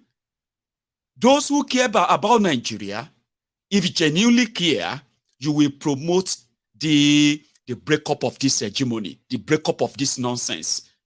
I mean, you can start with confederation. Confederation means everybody did their day. But somebody did abroad, you they tell them, now your type we are looking for in this country. If you want my type to serve in public office, in what is today's Nigeria, you will first have to break up that Nigeria. Break it up from this. Do you understand what that means? It means we have to first tell ourselves the truth. Nobody is coming to serve Nigeria. Nobody. Everybody is coming to take their own share. Sure you get? And the longer it takes, because the moment we are done, where do you think we are going back to? Me with my American passport, or British passport, or Canadian passport. So you go think, say, I love Nigeria that much. The free money that I'm coming back to come and collect, it don't finish. I will can't stay there. Can't they do one Nigerian with you, one that this? No, now, come on now. Have you ever seen any of them who did that? Now, una go they text them on social media. Honorable, are you coming back for election? Honorable, are you supporting Kiniko because Emma Goku ni? Goku? Oh my God, don't you Goku? It is what it is. Loretta Onoche got rewarded. She wasn't just made special advisor to Bokuwari on social media matters. She later became the chairman of NDDC, or more, NDDC, Niger Delta Development Commission. She was that NDDC chairman or something for a few months. Okay? But last month, Loretta Onoche started calling his family member that she gave a place to in London to say, Ajoko le dundun, konile marele, Ajoko le dundun, konile marele. Because you know, something with the chop. If it's about to finish, sometimes you should begin to look at what is available. She started calling his nephew, Abi, whatever. You know, when she first got the appointment to be special advisor to Bokuwari, the whole family, hello, sister Loretta. Sorry, me and my wife, we are currently stranded, and we are in London. We don't have a house. Please, auntie, I know that your house. You know, you are now a special advisor to president now. Can we stay in your place until we settle down? Oh yeah, no, it's okay. I'm a very good person with good arts. Oh yeah, come and collect key. We didn't know all of this until now, until yesterday. So Loretta said, when she realized that they go soon sack him, okay, like the whole thing don't come to an end. All of the lies and the schemes and all that, I need to go back to where I come from, go back to my grandchildren, and go back to my enjoying my life. All the people they lied to for 80 years, all of you they deceived, all of you they destroyed your lives while you are waiting for them that they will deliver what they promised you. It's time for them to move on. She was to move back to London. That was when she realizes that they have changed her number. They have blocked her contacts, okay? They have changed the lock. They don't want her to come back there. Out of all the money where you make, selling rice in Nigeria, you still won't come back to these flats, you don't even get shame. So she started avoiding her. And she wanted to come back to her house instead of becoming homeless. So she visited her house. Now, when she got there in London, right, when she got to her house, she said she's been trying to get in. But every time they seen her coming, they will lock the door. And no matter how long she stays, they won't open the door. I understand that treatment. Very horrible. And it's not good. You don't bite the fingers that feed you. Even Loretta bit the fingers that fed her anyway. But anyway, don't do that. It's not really nice. Really not good, okay? But for Loretta, it became obvious that it's not because his cousin or his nephew can't afford his own place or our own place, whatever, right? They just felt like, if you come inside, we are going to record you and push you on social media. You this shameless auntie, after all the money you made in Nigeria. You just came by, they sacked you last week. They sacked you. Bokuwari don't finish government for the past 3 months. They can't sack you last week now. You can't come here and say, we'll give you key. They have to call police. But Loretta, Auntie Loretta, she said the wife of the guy saw her coming. So she quickly came through the back door, okay? Came through the back door and went to the front of the house, and just so she could see her, jammed the door, closed the door and locked it. But she made a mistake. She didn't lock the back door that she came out from. So Loretta said she went to the back. That's how she found herself in their living room. And the drama ensued. Former presidential advisor of Nigeria, NDDC chairman of Nigeria. Loretta, first, call the police. You have to clear the place. Two of us can be the same. Just clear the 2 rooms upstairs and let us move in. That's all. I should clear what? The two of the 3 rooms. You can stay in one. I've been indoors since morning. I've not been feeling well. Yeah. He just kissed me. That's disgusting. You are my son. No. I'm not your son. I'm not your son. Get out of my room. Get out. Okay. Get out. Dress that bed first, then you get out. Can I have the duvet back, please? If you don't get out, then I will use that broom. Hope you can see I will her. use that bed Look and at that. smack you. If you don't dress that bed. Emmanuel, let me have the duvet. Okay. Get the duvet for me, please. You're not coming to my bed. Emmanuel. Get on my bed. You're not lying out here. No. Don't try that. Don't try that. Try that. Try that. I will tell my dad. Let me see that. Let me try that. Try. I will tell my dad. I'll tell him call the cops again. I will use this and smack you. Your phone. When I get back upstairs, call the cops for me, okay? Then call Come on. the Armenian police, okay? So that's okay? It's so sad, right? Or if you listen to the voice of that little kid,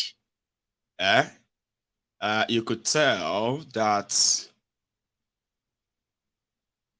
there could be some abuses in that house. For those of us who actually live in the UK, if you have a kid that is talking like that, I'll use this my belt to spank you. I'll use this broom on you. I'll slap you. Don't touch in all those things, right? They are probably the common word in the house in a way for a kid to be very articulate like that. But until Loretta, can you believe that? She's a grandma. She's not just auntie. She's a grandma. She's kind of like older. She lived in the UK like everyone else, did all her normal legit job, did her OZU, and achieved whatever she achieved for herself. For herself. But when an opportunity to go and fleece Nigeria presented itself, she packed her bags and left for Nigeria. But for the caveat, right, you don't treat people that help you like that. Oh. I have seen many things. I've seen many people like that. You turn it around. Like, okay, fine. Some of us don't like Loretta, but it's her house. She helped them. She housed them for years. And according to her, they never paid rent. Not because they can't afford it. They are very okay. According to her, they are doing fine. But they were supposed to stay in a place and leave a room. Like if I give you my house, in the UK, for example, if I give you my house, I'll tell you to stay away from my bedroom. Pay the bills. I'll pay my rent, but pay the utility bills because you are going to be using them. But stay away from my bedroom. Don't go to my bedroom. Don't even go there. All right? Don't get so free that because I'm not there, don't go to my bedroom. But unfortunately, some will say it's karma. But it's not good. That's not karma. That's actually wrong. I would have felt sorry for her, but anyway, it's Loretta. You don't want to waste your sorry. So she said, pack out of my room and give me that spare room. The police came later, according to her, okay? And they gave them time to start packing out. And they started begging. But before then... You have to clear the Two of place. us can be the same. Just clear the 2 rooms upstairs and let us move in. That's all. I should clear what? The two of the 3 rooms. You can stay in one. I can stay in one. Back, yes. Okay. I'm listening. Put it right before yourself, so they break out in song. This sounds like a Sesame Street episode. Chingon, I got the tape I needed. Now what? This looks like the back room school. like the back, the rooms in the back, not the actual back.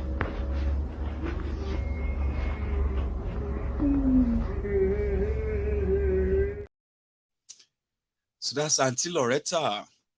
When they say Ilela Bosimioko, I would have expected Loretta to retire back to somewhere in Delta.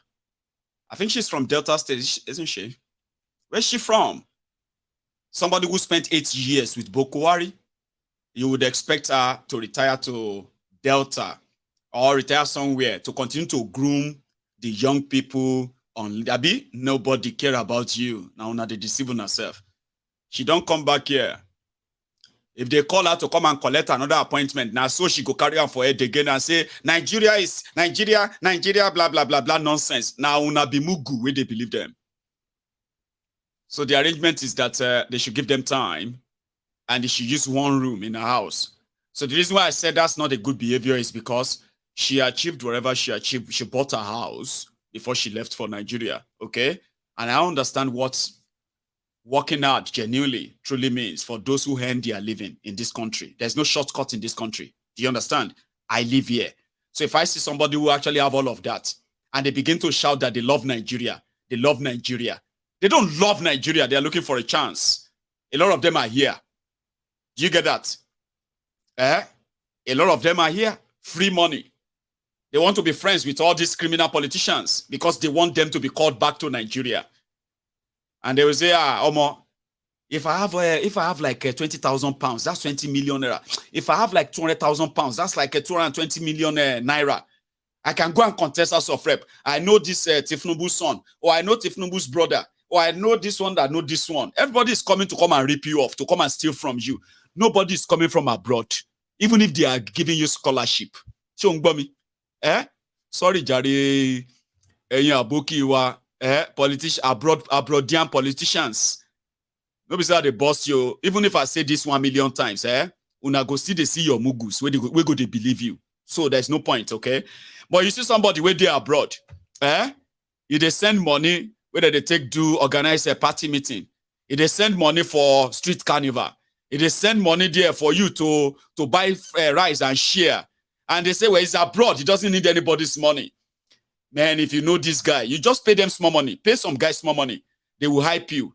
If you want to know if I'm a billionaire, I can pay some people in Nigeria. They will hype me and call me billionaire. And you will believe some of them. Yes, you will believe some of them. So the whole packaging, somebody who left a safe place abroad said he's coming to come and save who? Olodo. Come and rescue them. Hey, I'm coming to serve my people all day. Once everybody chop waiting they won't chop, they will tell you, say, but you know, say now America a day before. I've always been in America. I've always been a British. I only came back home. I only went to Nigeria to shop my own. And I'm back here. I'm back fully now. Now, so if you lot there, waiting for diaspora to come and join your criminal politics instead of you to put the whole thing and pull them down. So that genuine people who left Nigeria, who have a reason, okay, to come and serve in a system that truly represents the people, not this charade you call democracy and all this RNG, rob me, I rob you, rob Peter to pay Paul. Is not helping anybody. And I'm saying this not because I want to sound like I'm just being honest with you. I have seen it happen many times, okay? So if anybody saying they come from abroad to come and do it, once they finish shopping with the one shop, they go return back here. They know why they are coming in, because the system is built in a way that it will never serve you. It will never work for you. So who is deceiving who? Mr. Falano, sir. No. Pastor Adeboye don't drop the September Lambao in Tigbo, Pekini. Pastor Adeboye. Darling, we will need 5,000 naira today. 5,000 naira of those days, so when the naira was stronger than the dollar. Don't worry, those days will return. Oh, I know you don't believe me.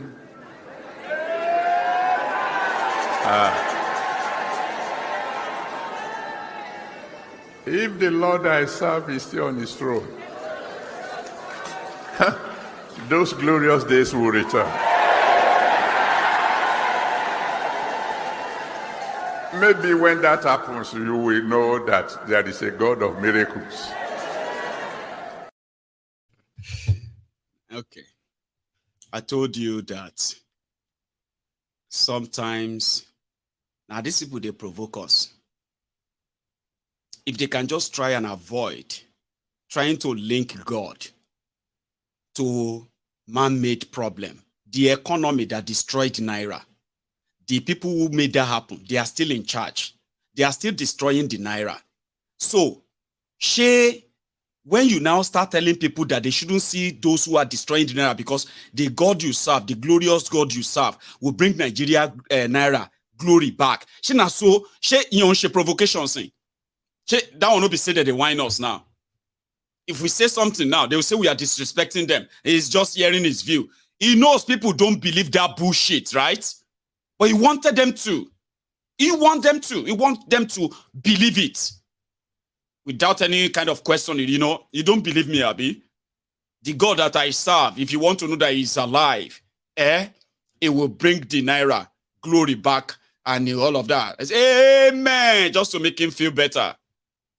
God, so now God removed the glory. Abi now Satan removed the glory. So God will now bring Naira back to the glory. Do you see where I said they like to confuse me with that, their religious deceit? So you see, if I open chapter now, they go say, Maiyegun, you don't talk too much. Do you see how they manipulate people? The guy went to Colorado. I think it was 2021 or thereabout. Pastor Adeboye. Baba de gba mic dani bayi. Baba de sọ fún àwọn èèyàn pé he told God to delay snow. And God delayed the snow because of him in Colorado. Baba. Okay. Years ago, I was invited to Colorado in America in January. And I thank God that Bishop Mike was there too. He was invited. I don't like cold weather. I don't like it at all. That's why God made me a Nigerian. I don't like cold weather at all.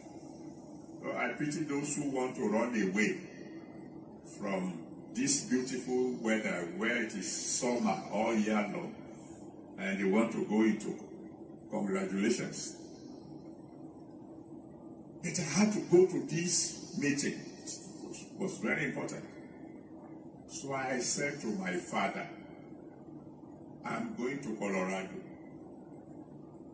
While I am there, suspend winter. I have a witness here today.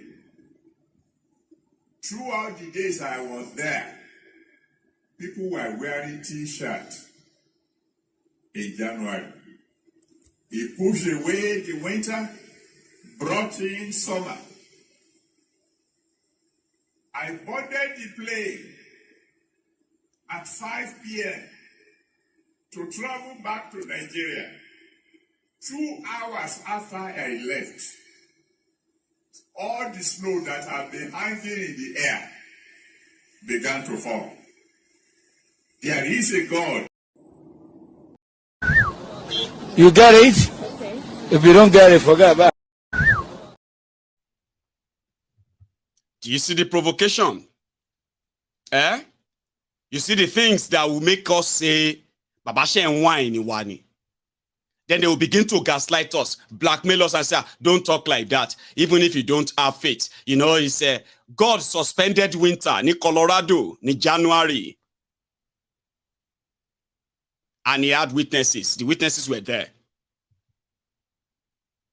Even those mama where they wear umbrella, they were kind of like, Akika, Ashiri, Oya mu fun lamba. Deboye, Oya fun lamba.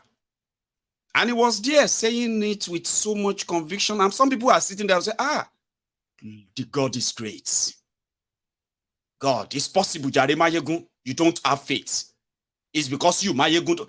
See, I wouldn't have gone there if they are not also mix-matching this miraculous God with the miraculous criminals who are tanking and destroying Nigeria. Then get names.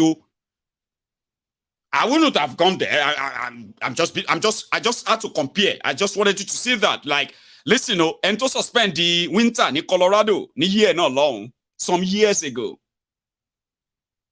Because some years ago, that same man drove a whole car with no fuel inside, with no gas, right? He drove it for about 140 kilometers. And he had no money. I mean, he had no fuel in that tank. And everybody still use that as testimony till tomorrow. Because that's how God works in Nigeria.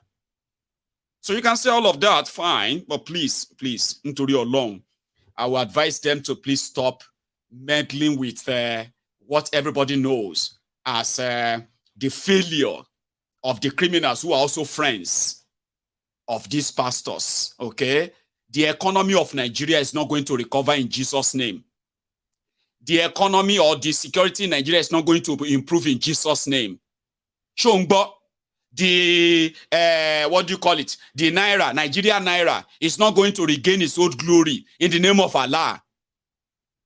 Okay? All of these are going to get positive impact the moment they do something right. Stop using Jesus. Stop using Allah and all of these things to shield these criminals from what they are doing. That's what we are asking for. Is that too much? Is that too much to ask? To say, pastors and all of you, can you please stop linking these economic criminals, saboteurs, and the atrocities they are committing? Stop linking them to God and all of this, and telling people that if they believe in God, if they believe in your God, the whole thing will change. That's not how it works. Pastor Adeboye, is that too much to ask? We know how he plays out. Don't tell me that it's his own opinion. He's just trying to he's trying to hear his own opinion. Show the look pewani. Which opinion will Adeboye hear? You are hearing your own opinion. He is assuring them. If you want to know the God that I serve, it will bring the glory of Naira back. Now, if I say, Oniranye, you are a liar. Oniranye, you are a liar, Adeboye. God is not bringing any glory back. Economy of Nigeria has been captured by criminals. They have names. You are a liar, Adeboye. Say it to their faces. Because the problem is man-made. So when he started telling them if they believe in his God, he's brainwashing them now. I don't think you are that slow. So somebody who is also a believer now, somebody who is a believer, a Christian now, he or she may be offended. I say, Maiyegun, listen, you don't know how God works. There is a miracle that Lenny Sunday, blue. Did I tell you that I'm here doing competition about Holy Spirit at Holy? I'm talking about somebody who should know better, an accountant who knows about economy. That's what we heard. They said Adeboye is an accountant, somebody who actually knows numbers. He is in front of people in his church and he's telling them that the God he serves will bring the glory of Naira back. How? Show me what mix up. So if you want to come, they ask me about miracle. Like, seriously. Or, tell them to stay away. Tell them to at least, I know they won't to, but because they won't, okay, only mathematician, yeah, he knows numbers, he shall know numbers. Mathematician, right? Adeboye, he knows what is wrong with Nigeria economy.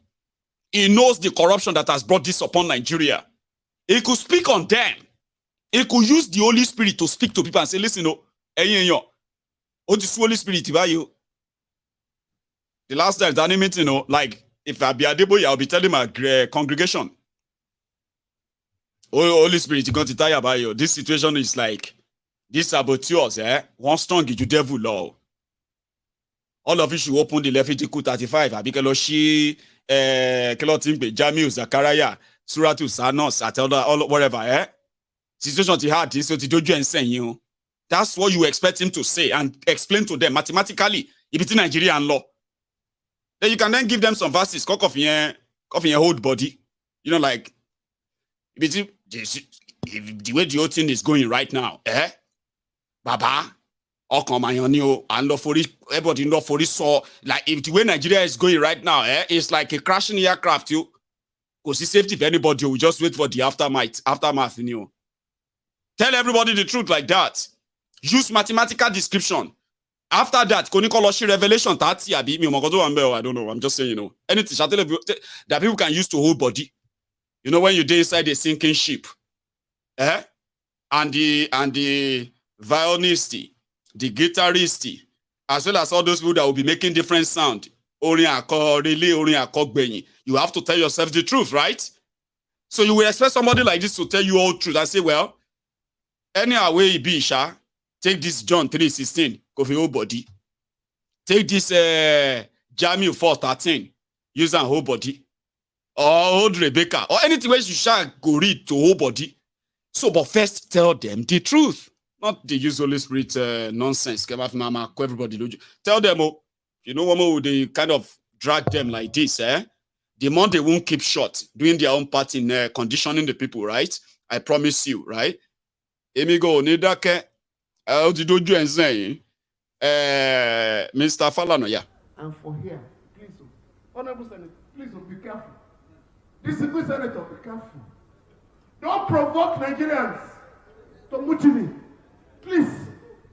Because some of the things going on there, we're in trouble.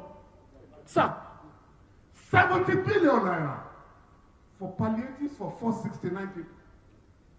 And when we say no, they say no. It's for facelift of the National Assembly. No, sir. 3 years ago, 37 billion naira was the amount for facelift of the National Assembly. That contract has not been fully executed. There is no review of the contract. So you can't talk of 70 billion naira for facelift. Secondly, 40 billion naira to buy exotic cars now for leadership of the National Assembly. It's not going to be allowed. The latest provocative news from the National Assembly is that 54 billion naira has been earmarked for constituency projects for 360 members of the House of Reps. It has come to 150 million per person. Under these austere conditions in town. So when these figures are oozing out of the National Assembly, Nigerians are being provoked. And enemies of democracy are being provoked. The military has been honest to say we are under pressure. You didn't read it. To dismantle this rickety political system. But somebody told them go and deny it. And they denied. Oh, we are not under pressure. Let be poor. Breathe. Don't suffocate them. We have that responsibility.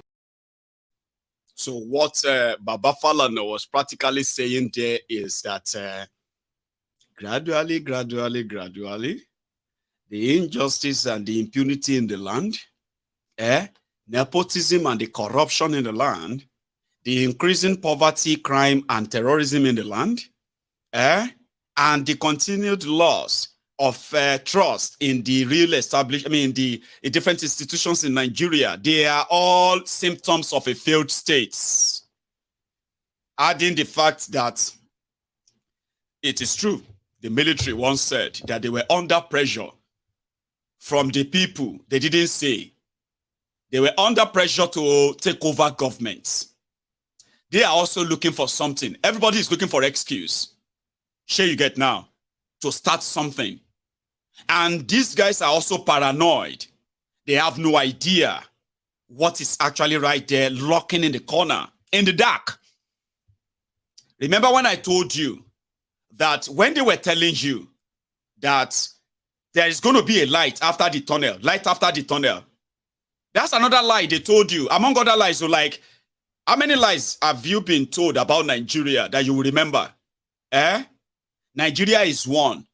That's a lie. Abi? Police is your friend. That's a lie. Abi? Bail is free. That's a lie. There is light after the tunnel. That is also a lie. We don't say people to go and check the tunnel. Baba, there is no, see, before you think in a bob, no day. They don't pack all the wire, the cable, everything. Sure you get at the end of the tunnel. So when people come around that they are cooking and cooking, I'm telling you that hold on. Baba, they are asking you to hold on to die in it. Honestly speaking, you know, any one of us can die anytime. So yeah, just wait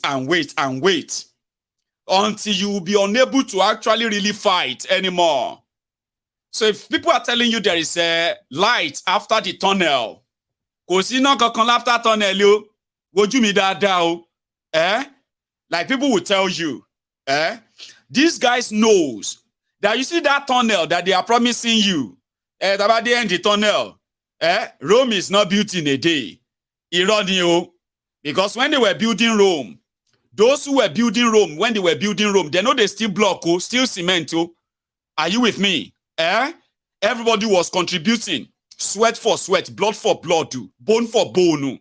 That's how they built Rome. And that was why it was easier or easily monitored to say, okay, can you progress the building of Rome? In that of Nigeria, they have been building Nigeria since 1960, remember? So if anybody tell you, say light day after the tunnel, now darkness day there, and the darkness, they scared those who put out the light, who stole all the resources, who stole all the infrastructure that could put up light. They are scared too. They have no idea what is in the dark. And a lot of us are going to find out, by the way. We're going to find out. We're going to find out. You know, they say fuck around. They say fuck around and find out. These criminals knows that they are already fucking around. But they have no idea what's going to be like. So the tension is everywhere. The paranoia is everywhere. The kind of suspicion is everywhere. And you know one thing I learned about being paranoid or having this paranoia is that it is actually the right time to make blunders, make mistakes. Now, if you see the oligarch in Nigeria, the establishment in Nigeria, who are kind of putting a bit of, trying to put use brush to paint the problems being faced, the existential problem of Nigeria today, trying to talk it away, trying to kind of whatever it is, Baba, I just over my blow, like Falana said, they better have all their private jet fueled on standby in their different secret, secret airfield across Nigeria. Because you know something, by the time all of us get to that tunnel, we can't realize in the darkness after darkness, the void in it. And let me know my last in time, Around that time, you now realize that the chaos that is going to ensue is going to be a combination of all frustration that these guys they've never had the intention of tackling, but they love talking about them and, you know, rubbing it on and all of that. We are working on it. And then blaming people and all that. They've been doing it for a while. A lot of you who knows that when they were saying Nigeria go better, you probably never envisaged that Nigeria will get to this stage, ever.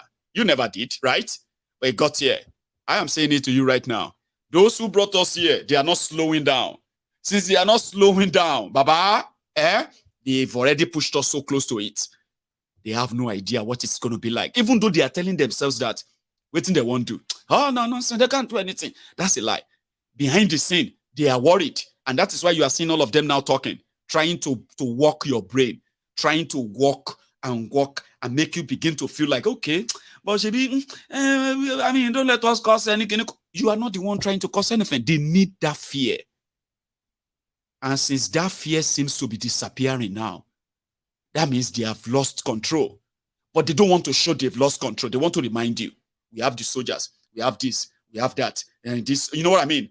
If you do this, we'll unleash the terror on you and all that nonsense. But behind the scene, Baba, they are scared. The oligarch is scared. And like what you witnessed in Gabon, you know, some people will say, for you to know that nobody elected them, okay, they will continue to hide from you or give more reasons why they will hide from you. This guy is the president of a place, so you, by the way, watch. There'll be no acceptance. But this happened before. Yeah, before they knock it down. Yeah, it's true. This is my thing. There was a nasty looking government house here. There was a play area. The restaurant here. The lighthouse restaurant. Play area. Yeah. Yes. Stay with the church. Yes. I used to see them watch them. Really? And they were waving. Oh, they're yeah. What are you doing here? Where are you from? No police. Twenty. Oh, we are all from there. I said I'm meeting new people.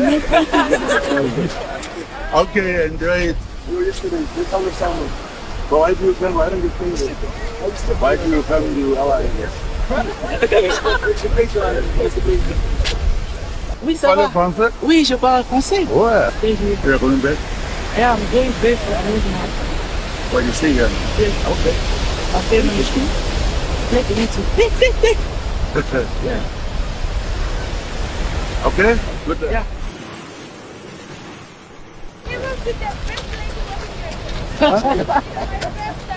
Where's your camera? You're new here. Then you are new. Then you're new here. Then you don't. Where are you from? I'm from here. You know, how come you I just in the newspaper on the television. Because you are here only now. Yeah. If you were always here, you see me walking. Only you I see walking here, but not the first. Don't tell my It's the first time. I like that. You know, not her. Very good. Because he works late. Shaduka.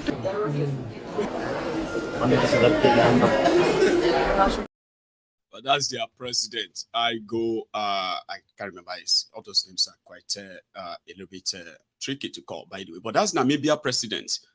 They say that's what he does all the time. Like he kind of walks from his house and he walks through the beach like that. It's his area. Then he walks back again. And people kind of see him normally, you know. If you are elected, you will not be afraid of anyone trying to kill you. Namibia is a small country. It's like you having a Ekiti state governor or Zamfara state governor mingling with people freely because they elected him as president of Zamfara or president of Ekiti.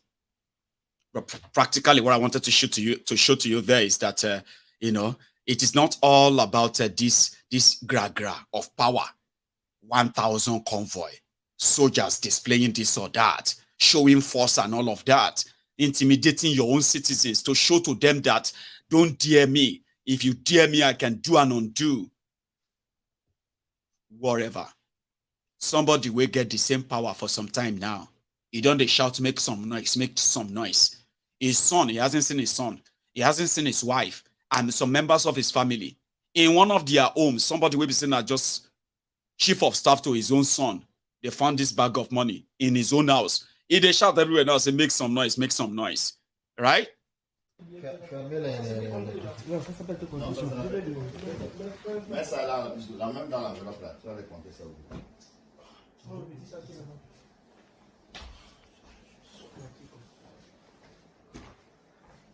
Non, je ne prends pas. Je ne prends pas.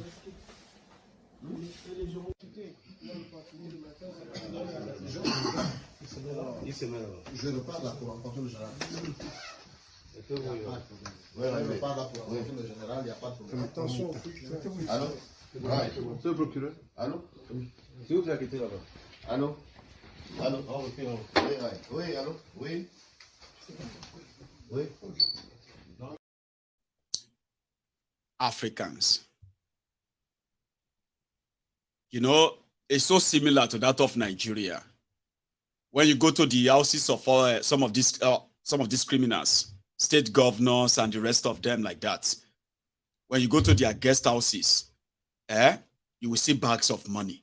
They're just there. It is like kind of, you know, a status, a thing.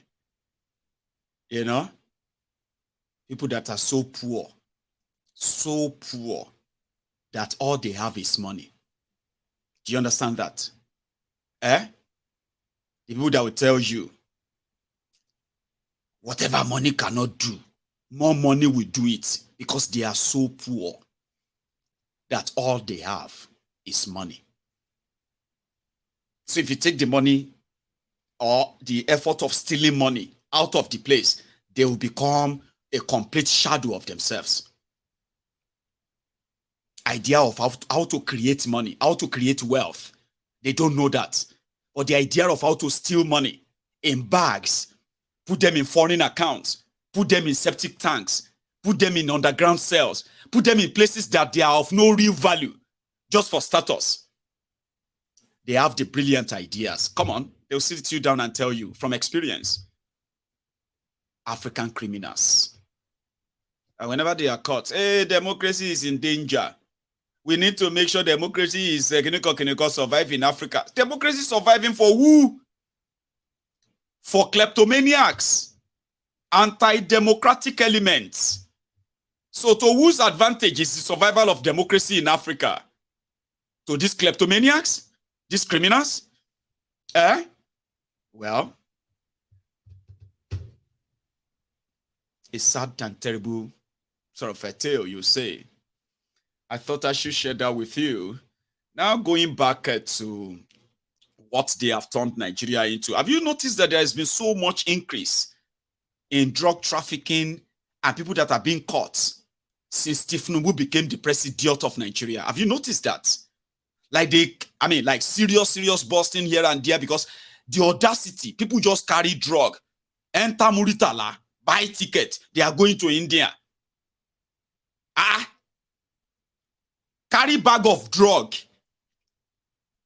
Say you are going to UK. The audacity, Narco State. After rigging Pablo Escobar, Pablo Ecowasi. Have you noticed, or you haven't? It means you like semo vita. You know, saying that semo be my food. Semo. I can chop semo for morning, afternoon, evening. Semo in the morning, semo in the afternoon, semo in the evening. Just change the soup. I'm good to go. And I can eat that for a whole year. Morning, afternoon, evening. Monday to Sunday. January to December. And I will still be here. Very fine. Semo. They won't come make me eat semo now. My own semolina. I be semo vita. Because they don't repackage jam. Imagine me, I go Kashmir in Glasgow to go and buy my food. And I say, give me semovita 4. They carry semovita 4 for me. It can't end up being one of those drugs from Lagos that misroad enter here. And then breaking news. That Maiyegun from Glasgow is caught with a bag of semolina cocaine. I'm just trying to tell you that. Although a lot of you know this, a lot of you are living in Nigeria now. You see, this information I'm about to give you can actually save your life and change your life too. People will tell you, if they go outside Nigeria, even people that you know, if they tell you, say, Joe, I want you to help me drop this bag. Somebody will meet you at Heathrow. Somebody will meet you at Gatwick. Somebody will, on the arrival, Baba no drama.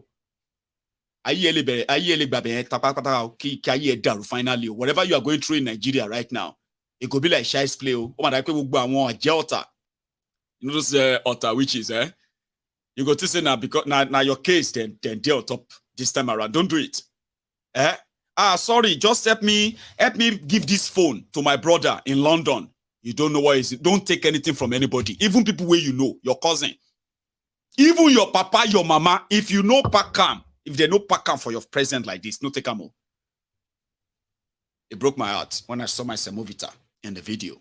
Cocaine in what packs in semovita, ladies and gentlemen. Just thought you should kind of view it.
So there are some things that they are very common and people still fall for them, okay? Somebody is helping you to buy food from Nigeria. They will pack your food and the rest. Make sure you are dealing with people you actually trust, okay? That is if you are receiving package from anywhere in Nigeria, the audacity of these drug dealers now that Escobar is your president is daring.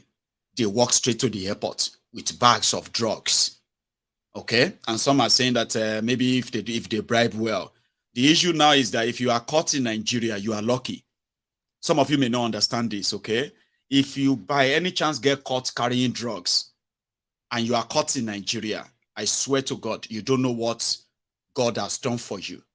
But if they bribe them in Nigeria and you left Nigeria and you cross the ocean, your family may not see you again. You may never go back to Nigeria alive. So that is why in this hard time,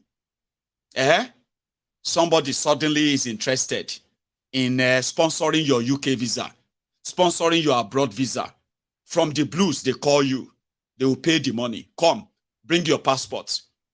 I'm saying this.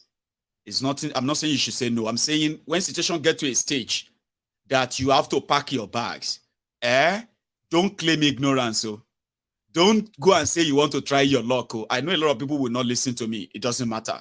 But if now one person life, this message save, I am happy and satisfied, is real. Be careful. There are people who are currently working. They are human traffickers.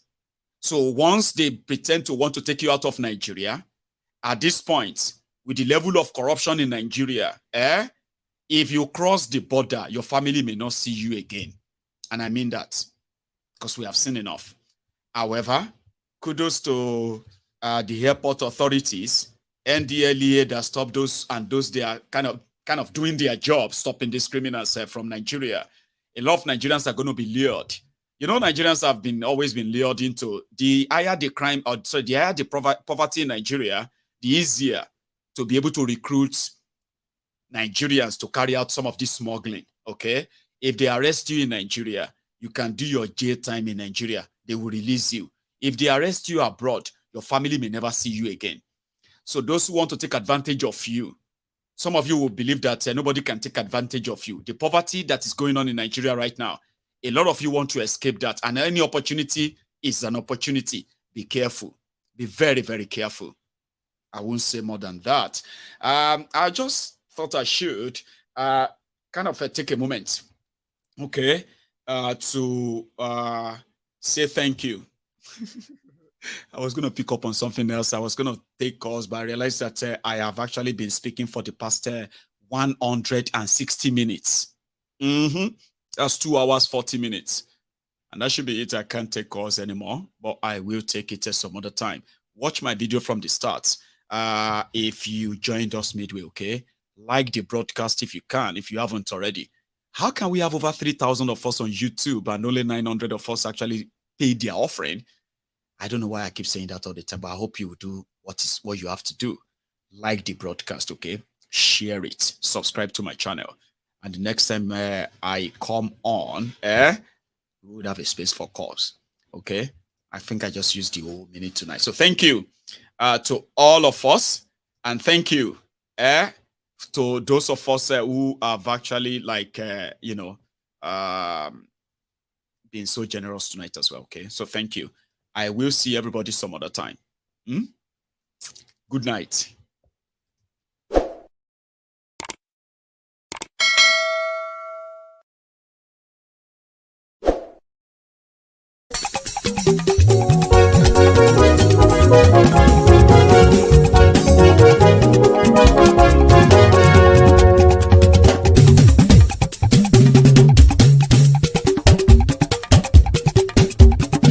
Maiyegun làwa mọ̀ làmọ̀ tó dòdòdò.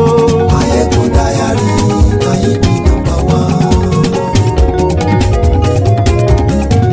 Maiyegun làwa mọ̀ làmọ̀ tó dòdòdò. Maiyegun Diary, Maiyegun number one. Maiyegun ti dé o, ọ̀rẹ́ ara ìlú. Maiyegun Diary, Maiyegun number one. Lórí Facebook, lórí YouTube. Maiyegun Diary, Maiyegun number one.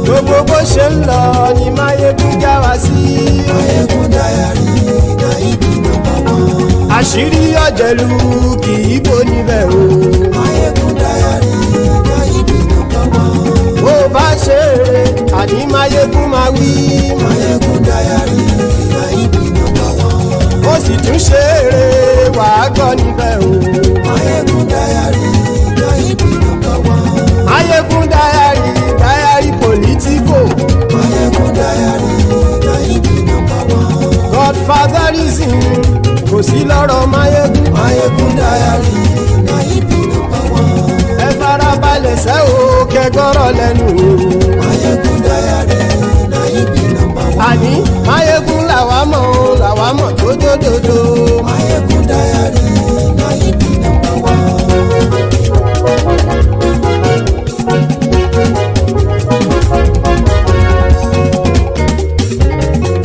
àní ẹ̀sùn ràkì.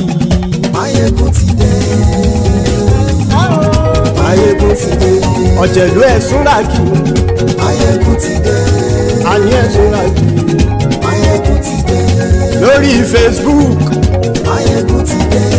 àní ẹ̀sùn ràkì. Maiyegun ti dé. lórí YouTube. Maiyegun ti dé.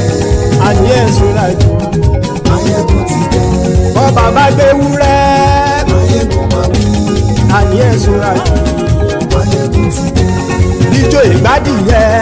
Maiyegun máa wí. àní ẹ̀sùn ràkì. Maiyegun ti dé. pẹ̀sìdó bá rúfin o. Maiyegun máa wí. àní ẹ̀sùn ràkì. Maiyegun ti dé. kí gómìnà kówó jẹ. Maiyegun máa wí.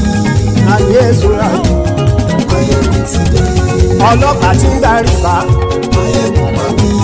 àní ẹ̀sùn ràkì. Maiyegun ti dé. aṣòfin tí ń rúfin o. Maiyegun máa wí. àní ẹ̀sùn ràkì. Maiyegun ti dé. òpùrọ́ olóṣèlú. Maiyegun máa wí. àní ẹ̀sùn ràkì. Maiyegun ti dé. ọ̀jẹ̀lú ẹ̀sùn ràkì. Maiyegun ti dé. àní ẹ̀sùn ràkì. Maiyegun ti dé.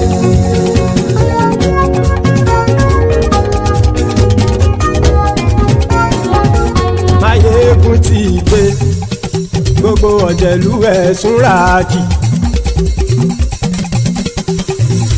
Maiyegun ti dé. gbogbo ọ̀jẹ̀lú ẹ̀sùn ràkì. ṣùgbọ́n ní bá ti ṣe èyí tó yẹ kí wọ́n ṣe ọmọ bá dèrò ní fi wọ́n níran o. Maiyegun ti dé. Gbogbo ọ̀jẹ̀lú ẹ̀sùn ràkì. Maiyegun ti dé. Gbogbo ọ̀jẹ̀lú ẹ̀sùn ràkì. ṣùgbọ́n ní bá ti ṣe yìí tó yẹ kí wọ́n ṣe ọmọ bá dẹ́rọ̀ òní fi wọ́n níran. wọ́n fowó bẹ́ẹ̀ o Maiyegun ó sọ pé wọ́n ò fẹ́ bẹ́ẹ̀. wọ́n fowó bẹ́ẹ̀ Maiyegun ó sọ pé wọ́n ò fẹ́ bẹ́ẹ̀. oníkan ṣáàtì ṣe yìí tó yẹ kí wọ́n ṣe fáwọn ará ìlú tó gbé wọn débẹ̀ o. Maiyegun ti dé gbogbo ọ̀jẹ̀lú ẹ̀sùn ràkì. Maiyegun ti dé gbogbo ọ̀jẹ̀lú ẹ̀sùn ràkì. ṣùgbọ́n ní bá ti ṣe yìí tó yẹ kí wọ́n ṣe ọmọ bá dẹ́rọ̀ òní fi wọ́n níran.